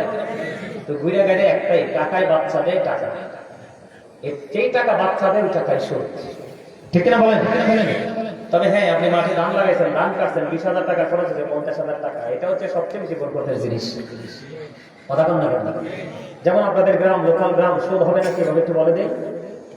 মানে সুদ হবে না, আপনার কাছে টাকা আছে কিন্তু আপনি ইনভেস্ট করতে চান, কোথায় ইনভেস্ট করবেন? যেমন গ্রামে গঞ্জে কিন্তু অনেক ফসল তৈরি হয়, হয় না? এই ইনভেস্ট করার টাইমটা কিন্তু আপনার এই, যেমন ধরেন ধানের সময় আসবে, কিসের সময়? ধানের সময় আসলে একজন মানুষ কৃষি কাজ করতে খুব পছন্দ করে, তো তার কাছে কিন্তু টাকা নাই, কিন্তু আপনি কৃষি কাজ করতে পছন্দ করেন না, আপনার কাছে টাকা আছে, সেই ক্ষেত্রে আপনি কি করবেন? বন্দরে আমার ওই কৃষককে আপনি 10,000 টাকা দিবেন। কত? মিনিমাম বন্ধ ফসলটা উঠতে মিনিমাম 3 মাস তো লেগে যায়, যাইতে যায় না? আপনি 10,000 টাকা দিলেন, ওই 10,000 টাকার বিনিময়ে তিনি আপনার কাছ থেকে আর টাকাটা নিতে পারবে না। আপনি সময়ের সাথে যখন যেমন দাম থাকে ফসল কাটার সময়, ওই 10,000 টাকার হিসাব করে আপনি ধান নিয়ে নিলেন, আপনার ঘরে নিয়ে মজুত করে রেখে দিলেন, আপনি কিছুদিন পরে বিক্রি করে দিলেন, তাহলে এটা সুদ হবে না? আপনি টাকাও নিলেন, ধানও নিলেন, ডবল সুদ। কথা বলেন না? মাইরের উপর মাইর, শেরের উপর সোয়া শের। কথা কি বুঝে আসছে? একটা বলে দেই, যেগুলো বললাম এক একটা পাপের এক একটা সাজা। আল্লাহ রাসূল মেরাজে যখন গেলেন, জান্নাত দেখলেন, জাহান্নাম দেখলেন, জাহান্নামের দিকে নজর দিয়ে চাইয়া দেখলেন ধনী ধনী মানুষ বেশি আর মহিলা বেশি, আর জান্নাতের দিকে নজর দিয়ে চাইয়া দেখলেন গরিব মানুষ আর পুরুষ বেশি রে। জোরে জোরে কন্যা সুবহানাল্লাহ। জান্নাতে কে বেশি? গরিব আর পুরুষ। আর জাহান্নামে ধনী মানুষ বেশি, তার কারণ the rich are not always happy. ধনীরা সব সময় সুখী না।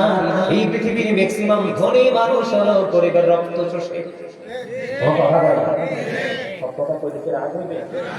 এই পৃথিবীর সবচেয়ে বেশি ম্যাক্সিমাম ধনী মানুষ গরিবের রক্ত চষে নিয়ে ধনী হয়, ম্যাক্সিমাম মাথার গাম পায়ে ফেলে ধনী হয়, ঠিক কিনা বলে? যেই দিকে যাই না, আল্লাহ রাসূল দেখলেন এক একটা মানুষের পেট এক একটা ঘরের মতো বড় বড়। জিবরাইলকে বললেন, ভাই জিবরাইল, ওই যে ঘরের মতো বড় বড় পেট ওরা মানুষগুলো এরা কারা রে? জিবরাইল বললেন, ইয়া রাসূলুল্লাহ, এরা হলো দুনিয়ার শত্রু। আমার রাসূল বললেন, তার পেটটার মধ্যে শুধু সাপ আর বিচ্ছু। জোরে জোরে কন্যা নাউজুবিল্লাহ। সুদ খাইয়ে কি মানুষ লইয়া যেতে পারে? রাখা যায় বিপদের লেগে, কার লাগে? এই জীবনে একটাও মানুষ আছে, সব দিয়ে বাঁকা টাকা টাকা। কথা বলে, আমার কথা বুঝতে পারছেন? তাবল করছে, মাশাআল্লাহ, তাবল করছে। আমি তো ভাবছি তাবল মনে হয় না, খিচুড়ি না বিরিয়ানি। মাশাআল্লাহ মাশাআল্লাহ, এটা আসলে পুরনো দিনের ঐতিহ্য। এখনকার পোলাপাইন তো ইসলামের প্রেমই বুঝে না, নিজেরটা ছাড়া আমাদেরটা বুঝে না, ঠিক কিনা বলে? পোলাপাইনে কি বুঝবো, আর কি বুঝবো, ঠিক কিনা বলে?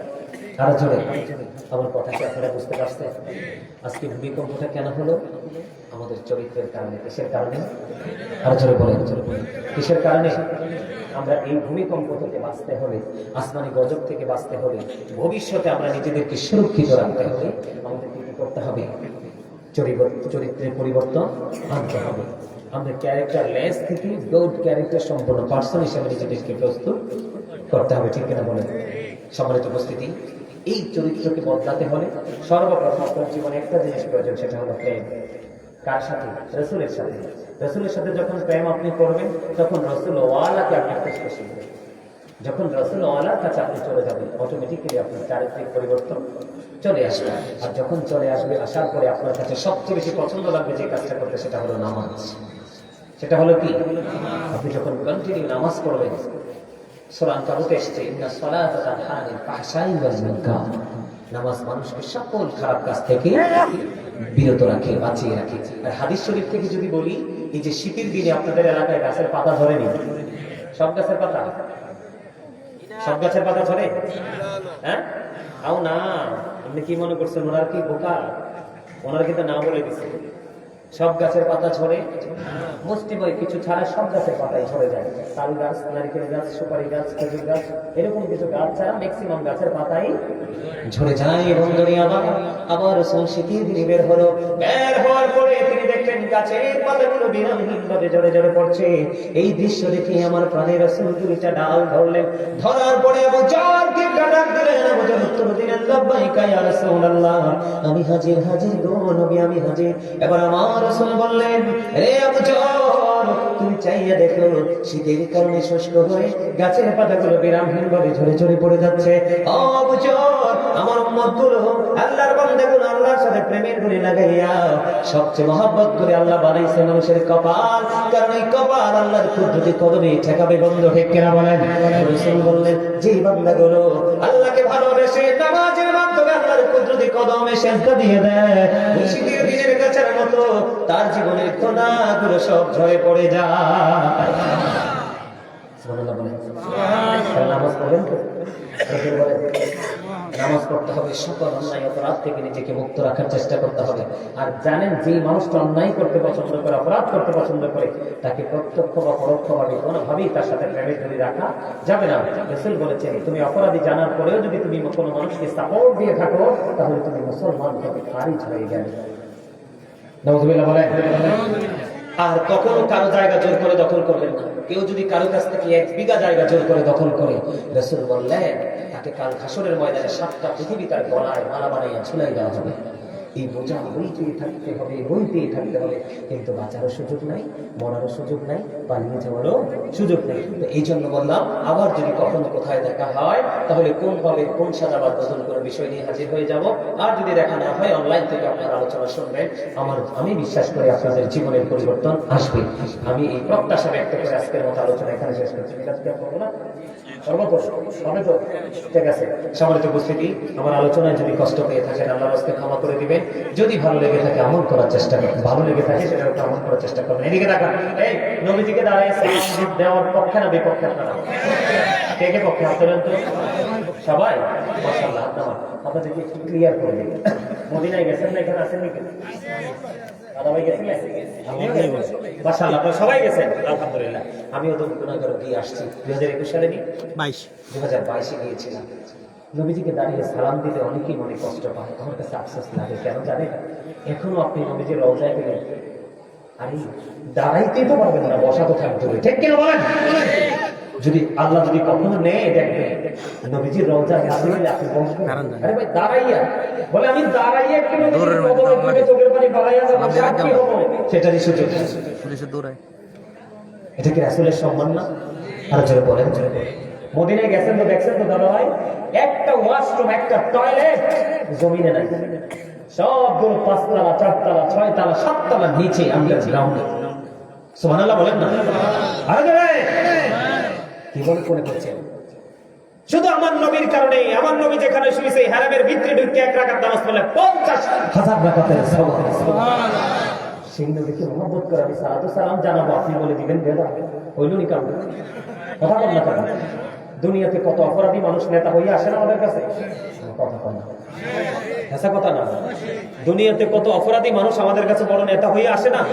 তা আমরা যে সবাই ফুলের মালা লয়ে দাঁড়ায় থাকি, তখন তো আমাদের আলেম বা বেদাত ফতোয়া দেয় না? কথা বল না, আরে জোরে, তখন তো কিছু বলে না। কিন্তু রাসূলের ক্ষেত্রে বেদাত। সূরা ফাতিহার মধ্যে আল্লাহ রাব্বুল আলামিন বলেছেন, অত আসিরহু অত আকিরহু।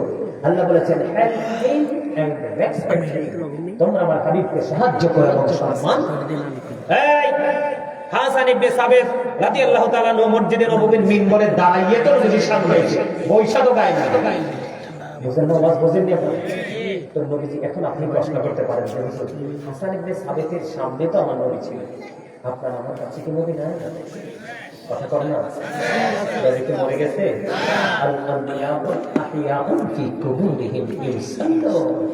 আমার নবী মদিনা ওয়ালা সরকার মদিনা ইমামুল মুরসালিন রাহমাতাল লিল আলামিন নূরুল আলামিন নবীজি, তিনি ওনার আপন রওজায় জিন্দা, এবং তিনি নামাজরত অবস্থায়। সুবহানাল্লাহ। বাকারাতে এসেছে, আল্লাহ বলেছেন, ইনদা রাব্বিহিম ইউসুকুন, they receive food from Allah, তারা আল্লাহর কাছ থেকে জান্নাতের খাবার পায় এবং খায়। সেই নবীকে একটু দাঁড়াইয়া সালাম দেওয়া যায় না? আপনার যদি ভালো না লাগে আপনি দিয়েন না, আমি আপনাকে কিচ্ছু বলবো না, কিন্তু আমি দিলে আপনি আমাকে বকা দিতে পারবেন না, কারণ নবীটা যেমন আমার তেমন আপনার। মনে রাখবেন, নবীর কাছে, আবু জাহেলের কাছে নবী কি ছিল? কালো। না কালো। নবী মুহাম্মদ দেখতে সুন্দর নাই, নাউযুবিল্লাহ না, এটা আবু জাহেলের মন্তব্য। কার? আর আমি হামজার মন্তব্য হলো এত প্রেম, এত নূর, যেই নূরের ঝলকের কাছে চাঁদের কিরণ পর্যন্ত হার মেনে যায়। ও বন্ধু জালহাম ইবনে ফাতিহ রাদিয়াল্লাহু তাআলা আনহু তিনি বললেন, পূর্ণিমার চাঁদে আমি আমার প্রাণের রাসূলকে দেখলাম। ও বন্ধু চাঁদের নদী শুয়েছে। ও বন্ধু আমি একটা বার পূর্ণিমার চাঁদের দিকে তাকালাম, আরেকটা বার আমার প্রাণের রাসূলের দিকে তাকালাম, একটা বার আমি পূর্ণিমার চাঁদের দিকে নজর দিয়ে তাকালাম, আরেকটা বার আমার প্রাণের রাসূলের নূরানী চেহারা মোবারকের দিকে তাকালাম। আমি চাইয়া দেখলাম ওই পূর্ণিমার চাঁদ চাইতেও সুন্দর আমার রাসূল।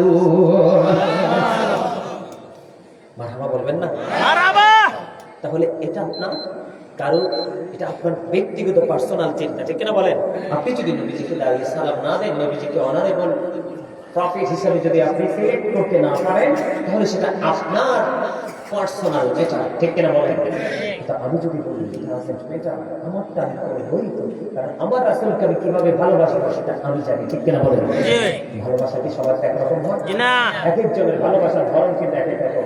দেখবেন বাচ্চাদেরকে কেউ আদর করে গালে চুমু দিন, ঠিক কিনা বলেন?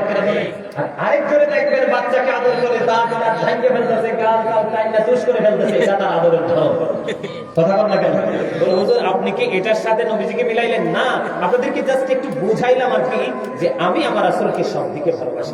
হুজুর নবীজিকে দাঁড়িয়ে সাহাবায়ে কেরাম নবীজিকে যদি দাঁড়িয়ে সম্মান করতে পারে, সালাম দিতে পারে, এখনো হাজার হাজার হাজিরা গিয়ে নবীর রোজায় দাঁড়িয়ে সালাম দেয়, তা আমি বাংলাদেশে থেকে নবীজিকে দাঁড়িয়ে সালাম দিলে সমস্যা কোথায়? আমার নবী সব জানি, সব দেখে, সব নবীর রোজায় পৌঁছে। জোরে কোন সুবহানাল্লাহ। আল্লাহ কবুল করে নিক, জোরে কোন আমিন। আমার আল্লাহ আল্লাহ আল্লাহ লা ইলাহা ইল্লাল্লাহ, মনটাই আমার চাই যে শুধু যেতে মদিনায়, ও জীবনের বোঝাই যত ছিল মদিনা, নবীজি আল্লাহ আল্লাহ আল্লাহ লা ইলাহা ইল্লাল্লাহ। আল্লাহ গো, আমার মা খালারা সব জায়গায় গেলে এই গজলটা পছন্দের আছে কোন গজল? কোন গজলটা গাই? জি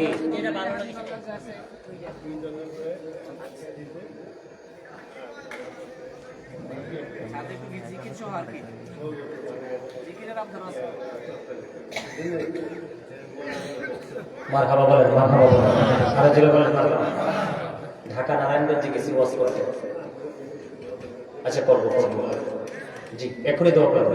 জি ঢাকা নারায়ণগঞ্জে গেছি ওয়াজ করতে, বুঝছেন? মাহফিল কমিটি হাদিয়া যা দিছে, গজলের হাদিয়াও তা পাইছে। মারহাবা। চুয়াডাঙ্গাতে গেছে, এক মহিলায় হাদিয়া দিছে 40,000 টাকা। কারণ গজলে মুমিনের হৃদয়ে প্রেম ঝোলায়, আশেকে হৃদয়ে পোড়া, ঠিক কিনা বলেন? আমি আমার মাকে সবচেয়ে বেশি মহব্বত করি, আর হাদিয়াটা আমার মায়ের কাছ থেকেই আসছে, তাইলে গজল একটা প্রেমের গজল গাইবো। জি সবাই বলেন জি। আপনারা কিন্তু সর্দি, বিশেষ করে যুবক ভাইরা সর্দিতে হবে, বেশি গাইবো না। ওনারা যেটা আবদার করছে আমি 2টা গজল গাইবো, ছোট ছোট করে, একটু গাইবেন? জি। আর যেটা বলেন গাইবেন, গাইবেন, জিকির করবো, গাইবেন সবাই।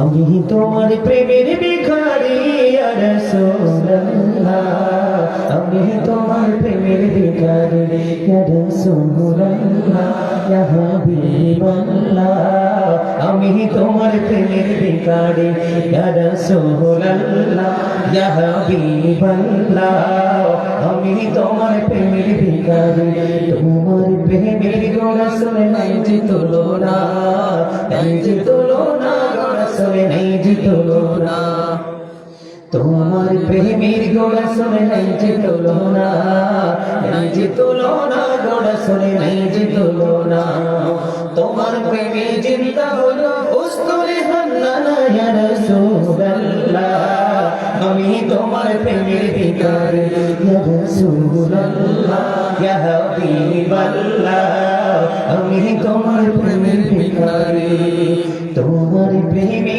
আমার কলিজায় অঙ্গার কলিজায় অঙ্গার গড়াসল কলিজায় অঙ্গার তোমার প্রেমে আমার কলিজায় অঙ্গার ভিখারি ইয়া রাসূলুল্লাহ ইয়া হাবিবাল্লাহ আমি তোমার প্রেমের ভিখারি মারহাবা বলেন আর যারা বলেন না মারহাবা বন্ধু মা বোনেরা যেহেতু শুনতে চেয়েছে বন্ধু মায়ের সাথে একটা গজল গাইবো না আরে জোরে বলেন মিয়া ভাইরা সবাই ঢুকে যান আসেন সবাই এই যারা ওইদিকে আছেন চলে আসেন আমরা এখানে প্রোগ্রাম শেষ এখানে বসতে হবে তারপর খাইতে হবে সবাইকে বলছি সবাই চলে আসেন আরে জোরে সবাইকে বলছি আপনারা মা বাবাকে ভালোবাসেন বাসেন মায়ের সাথে একটা গজল গাইবো সবাই পারলে আমার সাথে একটু গাইবেন হ্যাঁ আমার মা নাই আমার বাবা নাই দয়া আমার কি মা ডাকার সাদ নাই আমার কি বাবা ডাকার সাদ নাই রে বলি না আমার মা নাই আমার বাবা নাই দয়া আমার কি মা ডাকার সাদ নাই আমার কি বাবা ডাকার সাদ নাই রে ঘরে যাইয়া সবাই দেখে জরুরির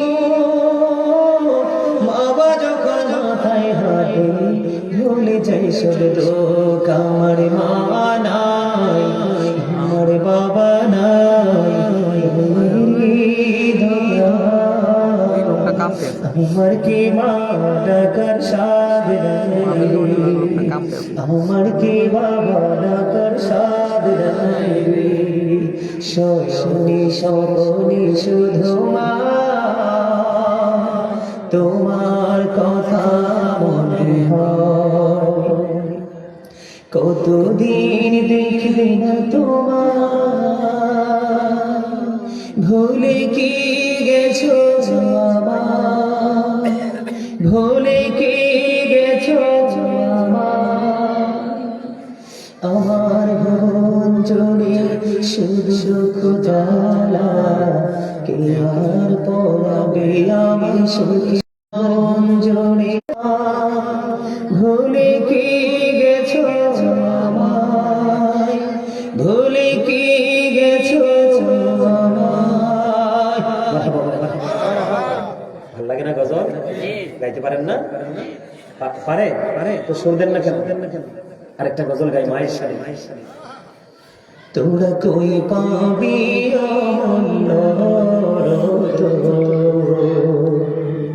আমার মায়ের মতন রে নাই দূরদি তোরা কই পাবি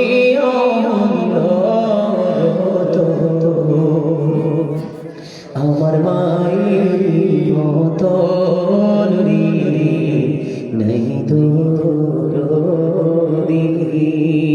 বিজা জাগায় মায়ের সোয়া সুখা জাগায় আমায় রাইখা গো সে কত কষ্ট তোলে মায়ে আমার নানার পালন রে নাই দোদি নাই দোদি আমার ভাই মইরা গে আমি কাকে ডাকবো মা গো সে কত কষ্ট করে মায়ে আমার লালন পালন নাই দূর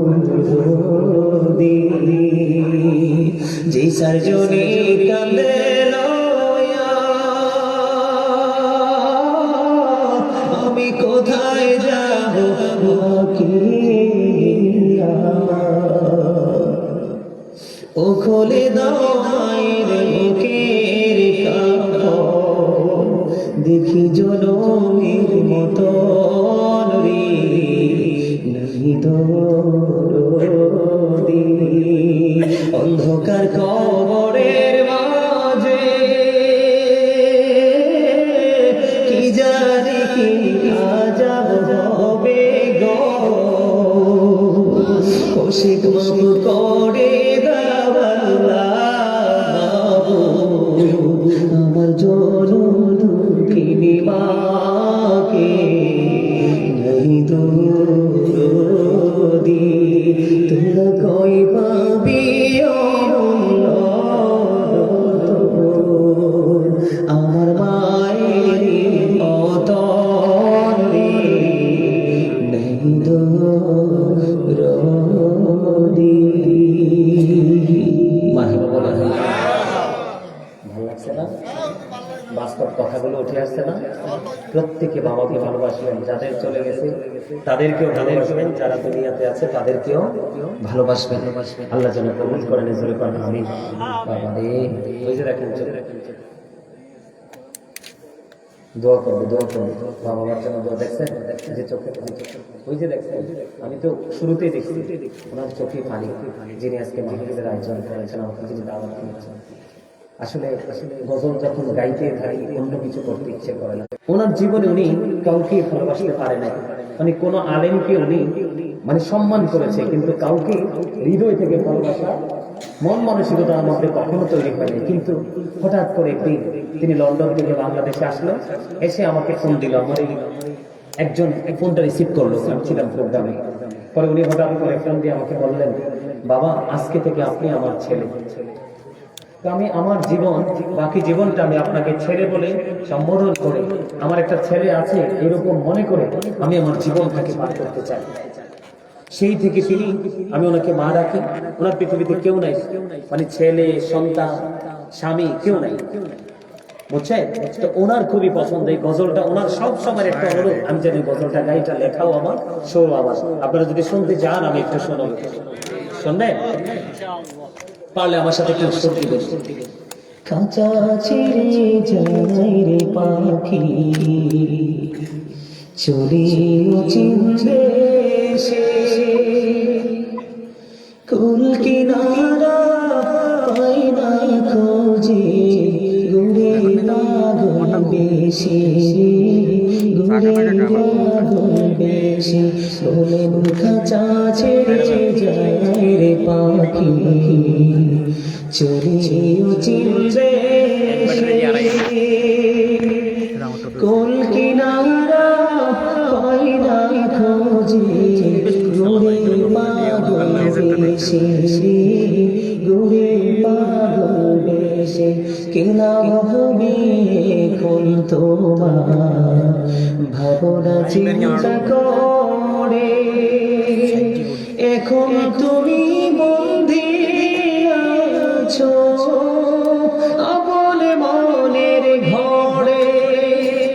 কি লাভ হবে এখন তোমার ভাবনা চিন্তা করে, এখন তুমি বন্দী আছো আপন মনের ঘরে।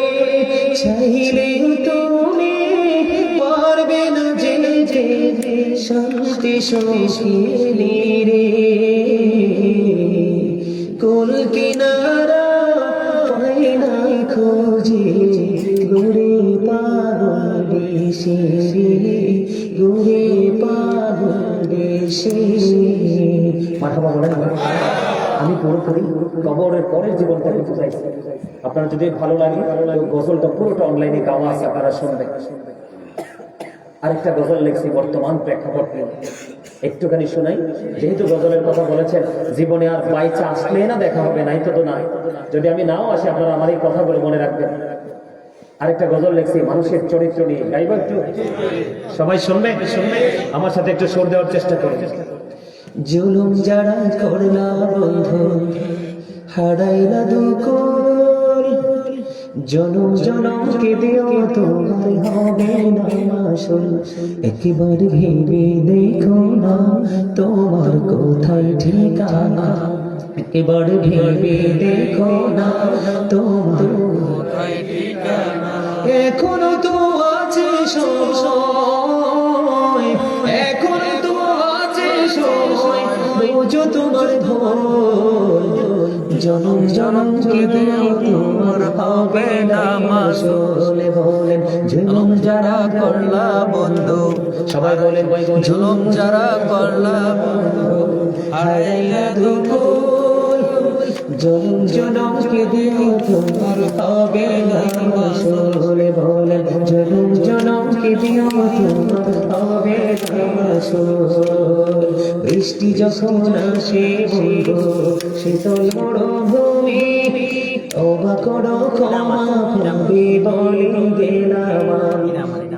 বৃষ্টি যখন আসে শীতল মরুভূমি, তওবা করো ক্ষমা পাবে বলে গেলাম আমি। তোমার জীবনে মোহনা কোথায় সে তো জানো, তোমার জীবনে মোহনা কোথায় সে তো জানো না।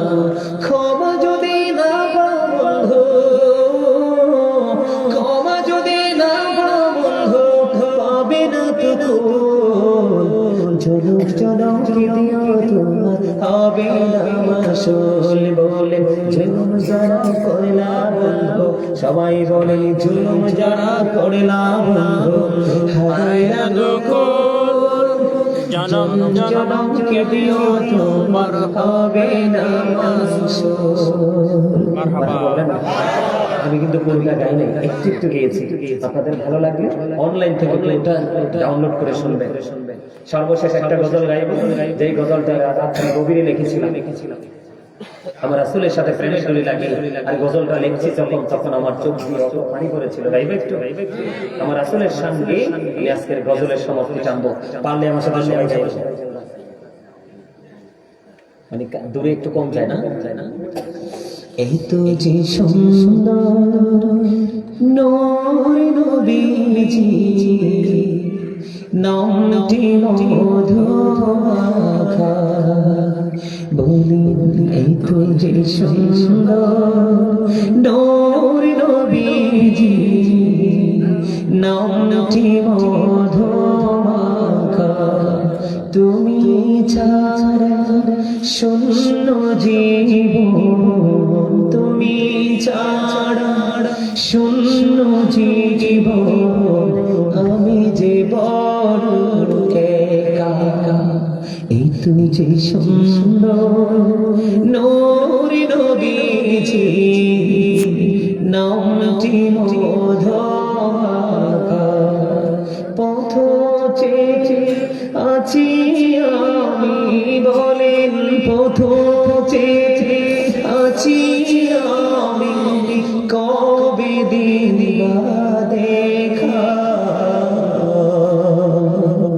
এই তো যে সুন্দর নূর নবীজি, নামটি মধু মাখা, প্রেমিকি ছিলেন হাবশের বেলায়, চেহারা তার কালো, হৃদয় জোড়ে ছিল গো রাসূল তোমার প্রেমের আলো।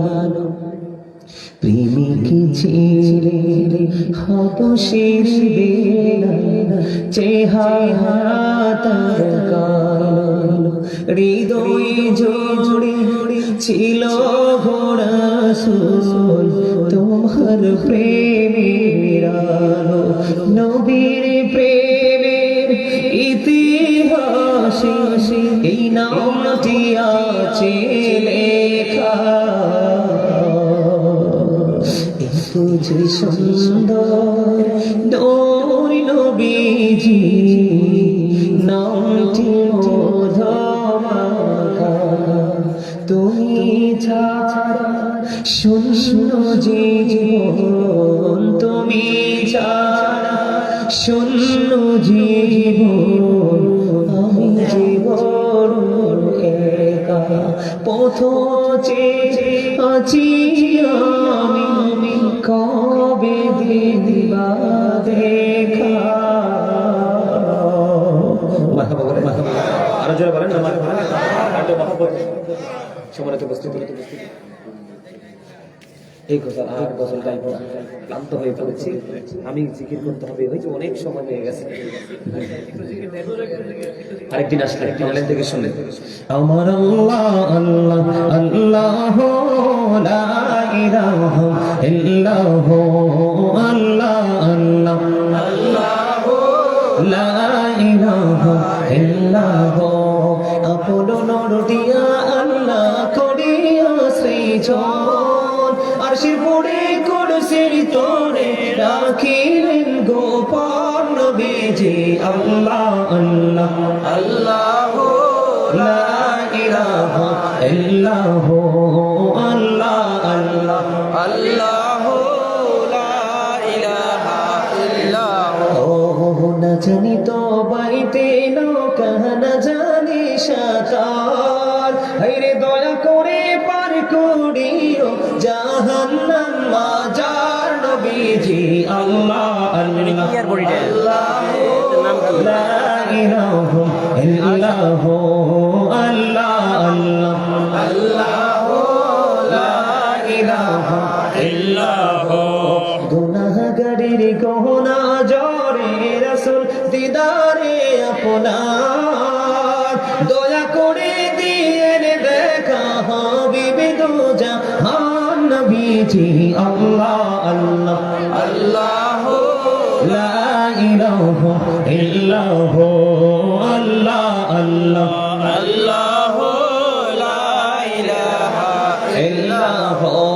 পিপাসাতে চটপট করবে উম্মত গুনাহগার, রোজ হাসরে ফেলাইবেন শরবতে কাউসার নবীজি আল্লাহ আল্লাহ আল্লাহ লা ইলাহা ইল্লাল্লাহ আল্লাহ আল্লাহ আল্লাহ লা ইলাহা ইল্লাল্লাহ। সশরীরে জিন্দা নবীজি সোনার মদিনায়, আসুন সবাই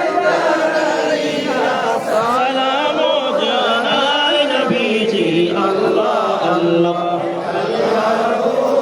লা ইলাহা ইল্লাল্লাহ ইয়া নবী সালাম আলাইকা ইয়া রাসূল সালাম আলাইকা ইয়া হাবিব সালাম আলাইকা সালামুল্লাহ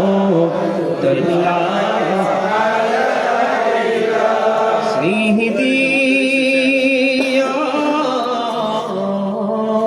رسول الله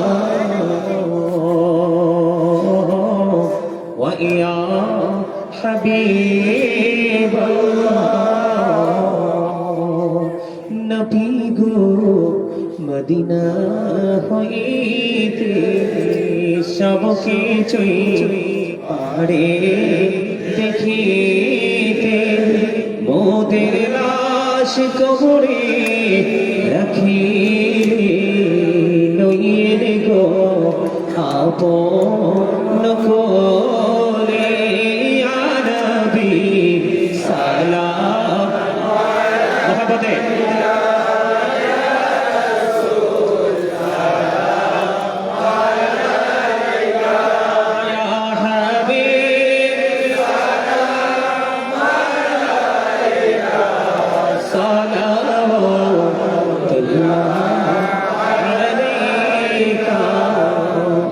যেতে যদি পারতাম মদিনা, শীতল হইতো কলিজা, কোন পথে যাব মদিনা রাস্তা যে খুঁজি পাই না, ইয়া নবী সালাম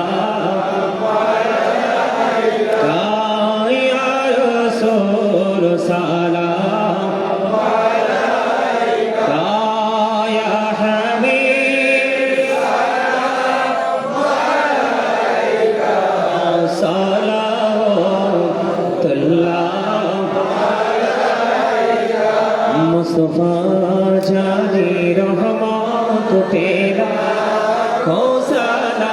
मुझे बचने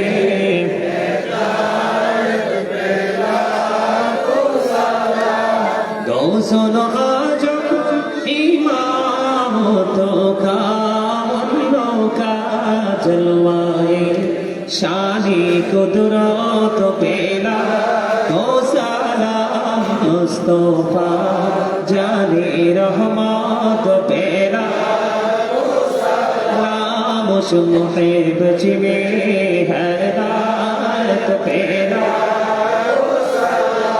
दौलती कल्बों में अजमोती मुस्तफा हिकमते आला हजरत पेला सलाम मुस्तफा जाने पेला को सलाम मुझे बचने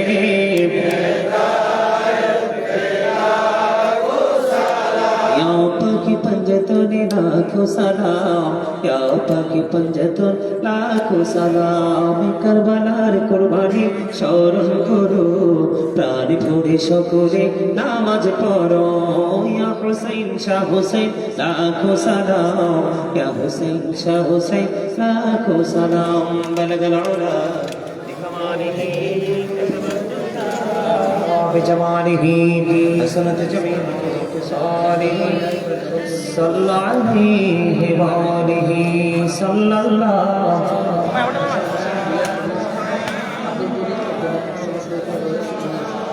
عليه وسلم صلى الله محمد صلى الله عليه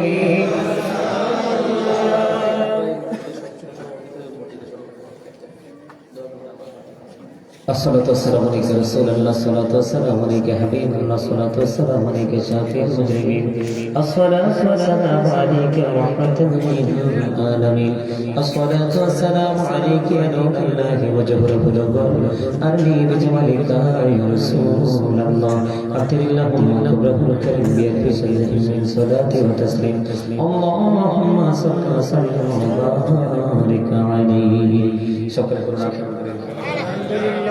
আলহামদুলিল্লাহ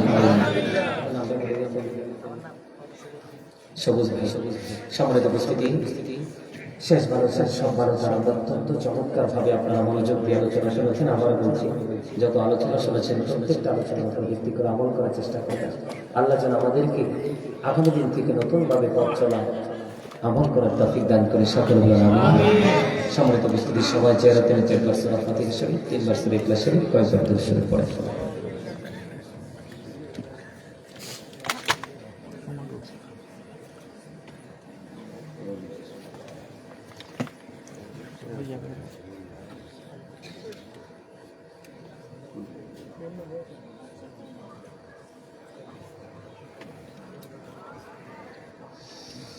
اللهم آمين ربنا ظلمنا أنفسنا وإن لم تغفر لنا وترحمنا لنكونن من الخاسرين ربنا لا تزغ قلوبنا بعد إذ هديتنا وهب لنا من لدنك رحمة إنك أنت الوهاب ربنا فاغفر لنا ذنوبنا واغفر عنا سيئاتنا وتوفنا مع الأبرار إلهي تهتم بولا मैं जो दर्दे आशिक़े कमर जिहाद तेरी है दीदार इलाही बाकी वाली फातिमा केवल कौली ईमान कोना खातिमा अल्लाहुम्मा वरजुकना जरतन नबी अल्लाहुम्मा वरजुकना शफाअतन नबी या रब्बल आलामीन আমি অদম গুনাহগার আল্লাহ এই জান্নাতের বাগানে একেবারে শেষ সময় আখিরি বেলা এসে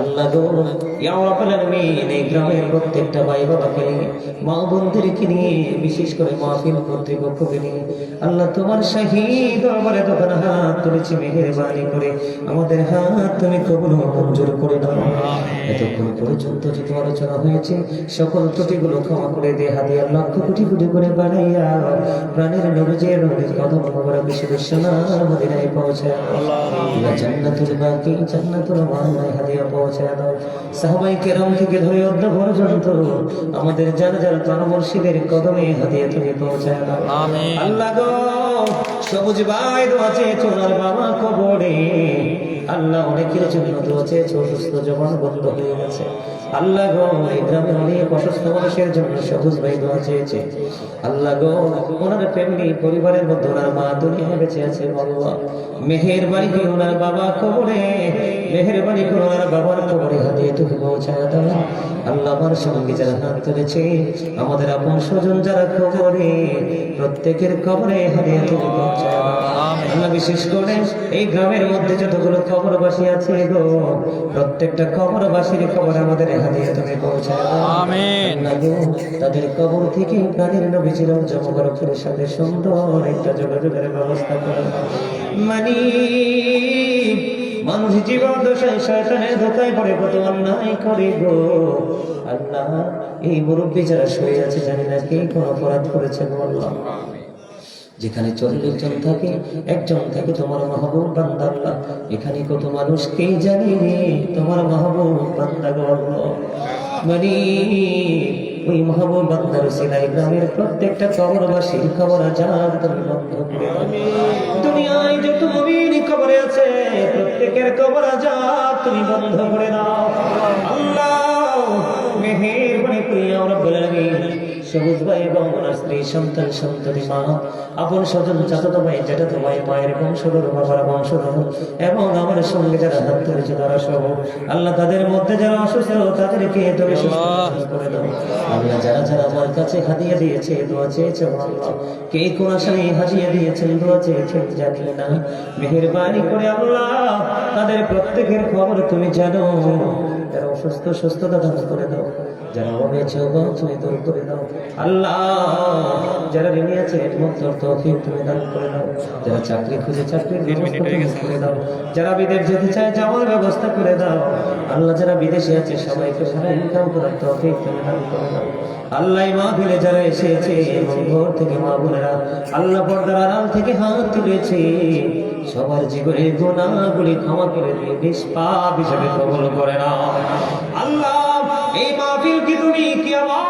পর্যন্ত জারি রাখিও এই মাহফিলের সবাইকে সার্বিকভাবে সহযোগিতা করার তৌফিক তুমি দান করে দিও আল্লাহ সবুজ ভাই বারবার বাবার জন্য দোয়া চেয়েছে আল্লাহ ওনার বাবার কবরটাকে চির জান্নাত হিসেবে কবুল করে নিও মানে আল্লাহ গো আমাদের সকলের জীবনের গুনাহগুলি মাফ করে দিই আমাদেরকে তোমার প্রিয় বান্দাদের অন্তর্ভুক্ত তুমি করে দিও আল্লাহ বুকের গ্রামের প্রত্যেকটা ঘরে ঘরে তোমার কাছে রহমত তুমি বর্ষণ করে দিও ইয়া রাব্বুল আলামিন যারা যে আশা নিয়ে দোয়ার প্রার্থী হাত তুলেছে আল্লাহ মেহেরবানি করে যারা যে আশা নিয়ে হাত তুলেছে প্রত্যেকের মনের আশা তুমি পুরো করে দিবে মানে বাংলাদেশের প্রত্যেকটা ধর্মীয় অনুষ্ঠানে অনেক বেশি গুরুত্বপূর্ণ ভূমিকা রাখে আমার প্রবাসী ভাই বাবারা আল্লাহ গ্রামের যত প্রবাসীরা আছে সবাইকে তোমার কুদরতে জমিনে যে আল্লাহ হয়ে যাবে আল্লাহ শুধু নদীর গ্রামের প্রবাসীরা নয় গোটা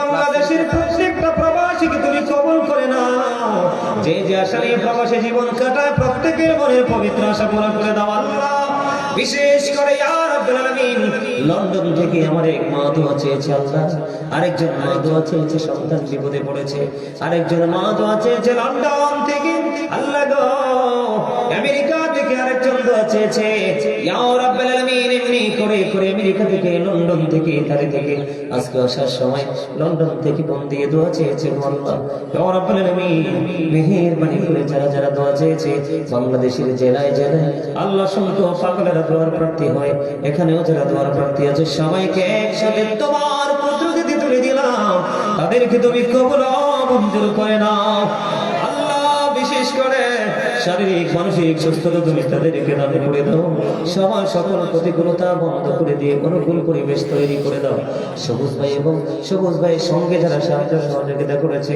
আল্লাহ গো এই মাহফিলের জন্য উপস্থিত যারা হয়েছে সবাইকে আবার বলছি তোমার কুদরতে তুলে দিলাম জামিন হয়ে যাও তোমার রহমতের ছায়াতলে আশ্রয় দিয়ে তাদেরকে কবুল করে নাও। আল্লাহ আশা করি হাত বাড়াইলাম তোমারই দরবারে, দয়া করে কবুল করো এই অদম পাপীরে। আল্লাহ খালি যদি দাও ফিরাইয়া মোরা যাব কার কাছে, তুমি ছাড়া আপনে বলো আর কে আছে। আমরা রে দোয়া তুমি দয়াল কবুল করছো, এই জীবনে গহনারি দয়াল ক্ষমা করছো। আদর করে বান্দা তো মি দয়াল বানায়া, কেমন করে জাহান্নামে পালাইবা, জাহান্নামের আগুন মাবুদ সইতে পারবো না।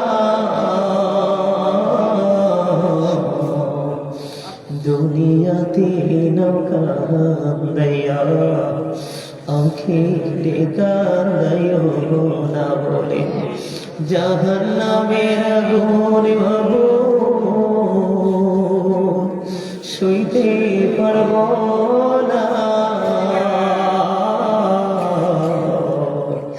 দুনিয়াতে নৌকা কান্দাইয়া আখেরে কান্দাইও না। দয়া করে ক্ষমা করো মরিব আমার, ভিখারি রহিব বসে ছাড়িব না ধার। কহিবার নাহি কিছু আমি গুনাহগার, সব কিছু মেনে নেব পরোয়ার দিগার। ভালো মন্দ সবই আছে তোমার জমিনে, ধরিবে না দোষ প্রভু আশা রাখি মনে। ছোট বড় সব কাজে করো মেহেরবানি, তুমি তাসবি তুমি হাসিবি তুমি রব্বানি। রব্বির হামহুমা কামা রব্বায়ানি সগীরা, রব্বির হামহুমা কামা রব্বায়ানি সগীরা। আল্লাহ মরার আগে সোনার মদিনা তুমি দেখাই, মৃত্যুর দাসার আগে জীবনের গুনাহগুলো তুমি মাফ করে দিও। আমি দৌড়ারবের স্বপ্ন দেখি বাংলার কোটির ঘরে, বেহুশ হয়ে চলেছি যেন কেঁদে কেঁদে কাবার পথে, বেহুশ হয়ে চলেছি যেন কেঁদে কেঁদে কাবার পথে। ইয়া ইলাহি বলো সে কবে আমার সফল সফল হবে, আমি গরিব বলে হব কি নিরাশ মদিনা দেখার নিয়মতে, বেহুশ হয়ে চলেছি যেন কেঁদে কেঁদে কাবার পথে। স্বপ্নে শুনিনি তুই রাতে যেন কাবার মিনার থেকে, স্বপ্নে শুনিনি তুই রাতে যেন কাবার মিনার থেকে, কাঁদছে বেলাল ঘুমন্ত সব মুসলিমের ডেকে ডেকে, বেহুশ হয়ে চলেছি যেন কেঁদে কেঁদে কাবার পথে। রব্বির হামহুমা কামা রব্বায়ানি সগীরা, ইয়া রাব্বাল আলামিন মরার আগে সোনার মদিনা তুমি দেখাইও। আল্লাহ আজরাইল যেদিন পাঠাইবা ইয়া রাব্বাল আলামিন, সেই দিনের আগে জীবনের সব গুনাহ তুমি মাফ করে দিও আল্লাহ। ইয়া রাব্বাল আলামিন আল্লাহ গো, ছোট্ট ছোট্ট বাচ্চা ছেলেরা ওই কৌডি সমনি থেকে আমাকে রিসিভ করে নিয়ে এসেছে। আল্লাহ গো, এই প্রত্যেকটা ছেলেকে তুমি কবুল ও মঞ্জুর করে নাও, তাদের উপর খাস রহমত তুমি বর্ষণ করে দাও। আল্লাহ তাদের ফিউচারটাকে তুমি ব্রাইটনেস করে দাও। আল্লাহ গো, এখানে যে যুবক ছেলেরা আছে সবাইকে তুমি এবং তোমার হাবিবের সৈনিক হিসাবে কবুল করো। আল্লাহ সবুজ ভাইকে তুমি কবুল করো, ওনার হায়াতের মধ্যে তুমি বরকত দিয়ে দাও। আল্লাহ ওনার জীবনের গুনাহগুলি মাফ করে দাও। আল্লাহ ওনাকে তোমার প্রিয় বান্দাদের অন্তর্ভুক্ত তুমি করে নাও। আল্লাহ যেদিন আখির বিছানায় শুইব, মৃত্যুর রোগ আমাদের সামনে এসে হাজির হবে গো আল্লাহ, ওই কঠিন বিপদের দিনে প্রাণের নবীর নূরানি চেহারা মোবারক দেখায় দেখাইয়া আমাদের প্রত্যেকের জবানে ও কলবে জারি করে দিও মধুর কালিমাতুল লা ইলাহা ইল্লাল্লাহ মুহাম্মাদুর রাসূলুল্লাহ সাল্লাল্লাহু আলাইহি সাল্লাম। আসসালামু আলাইকুম। আপনারা দয়া করে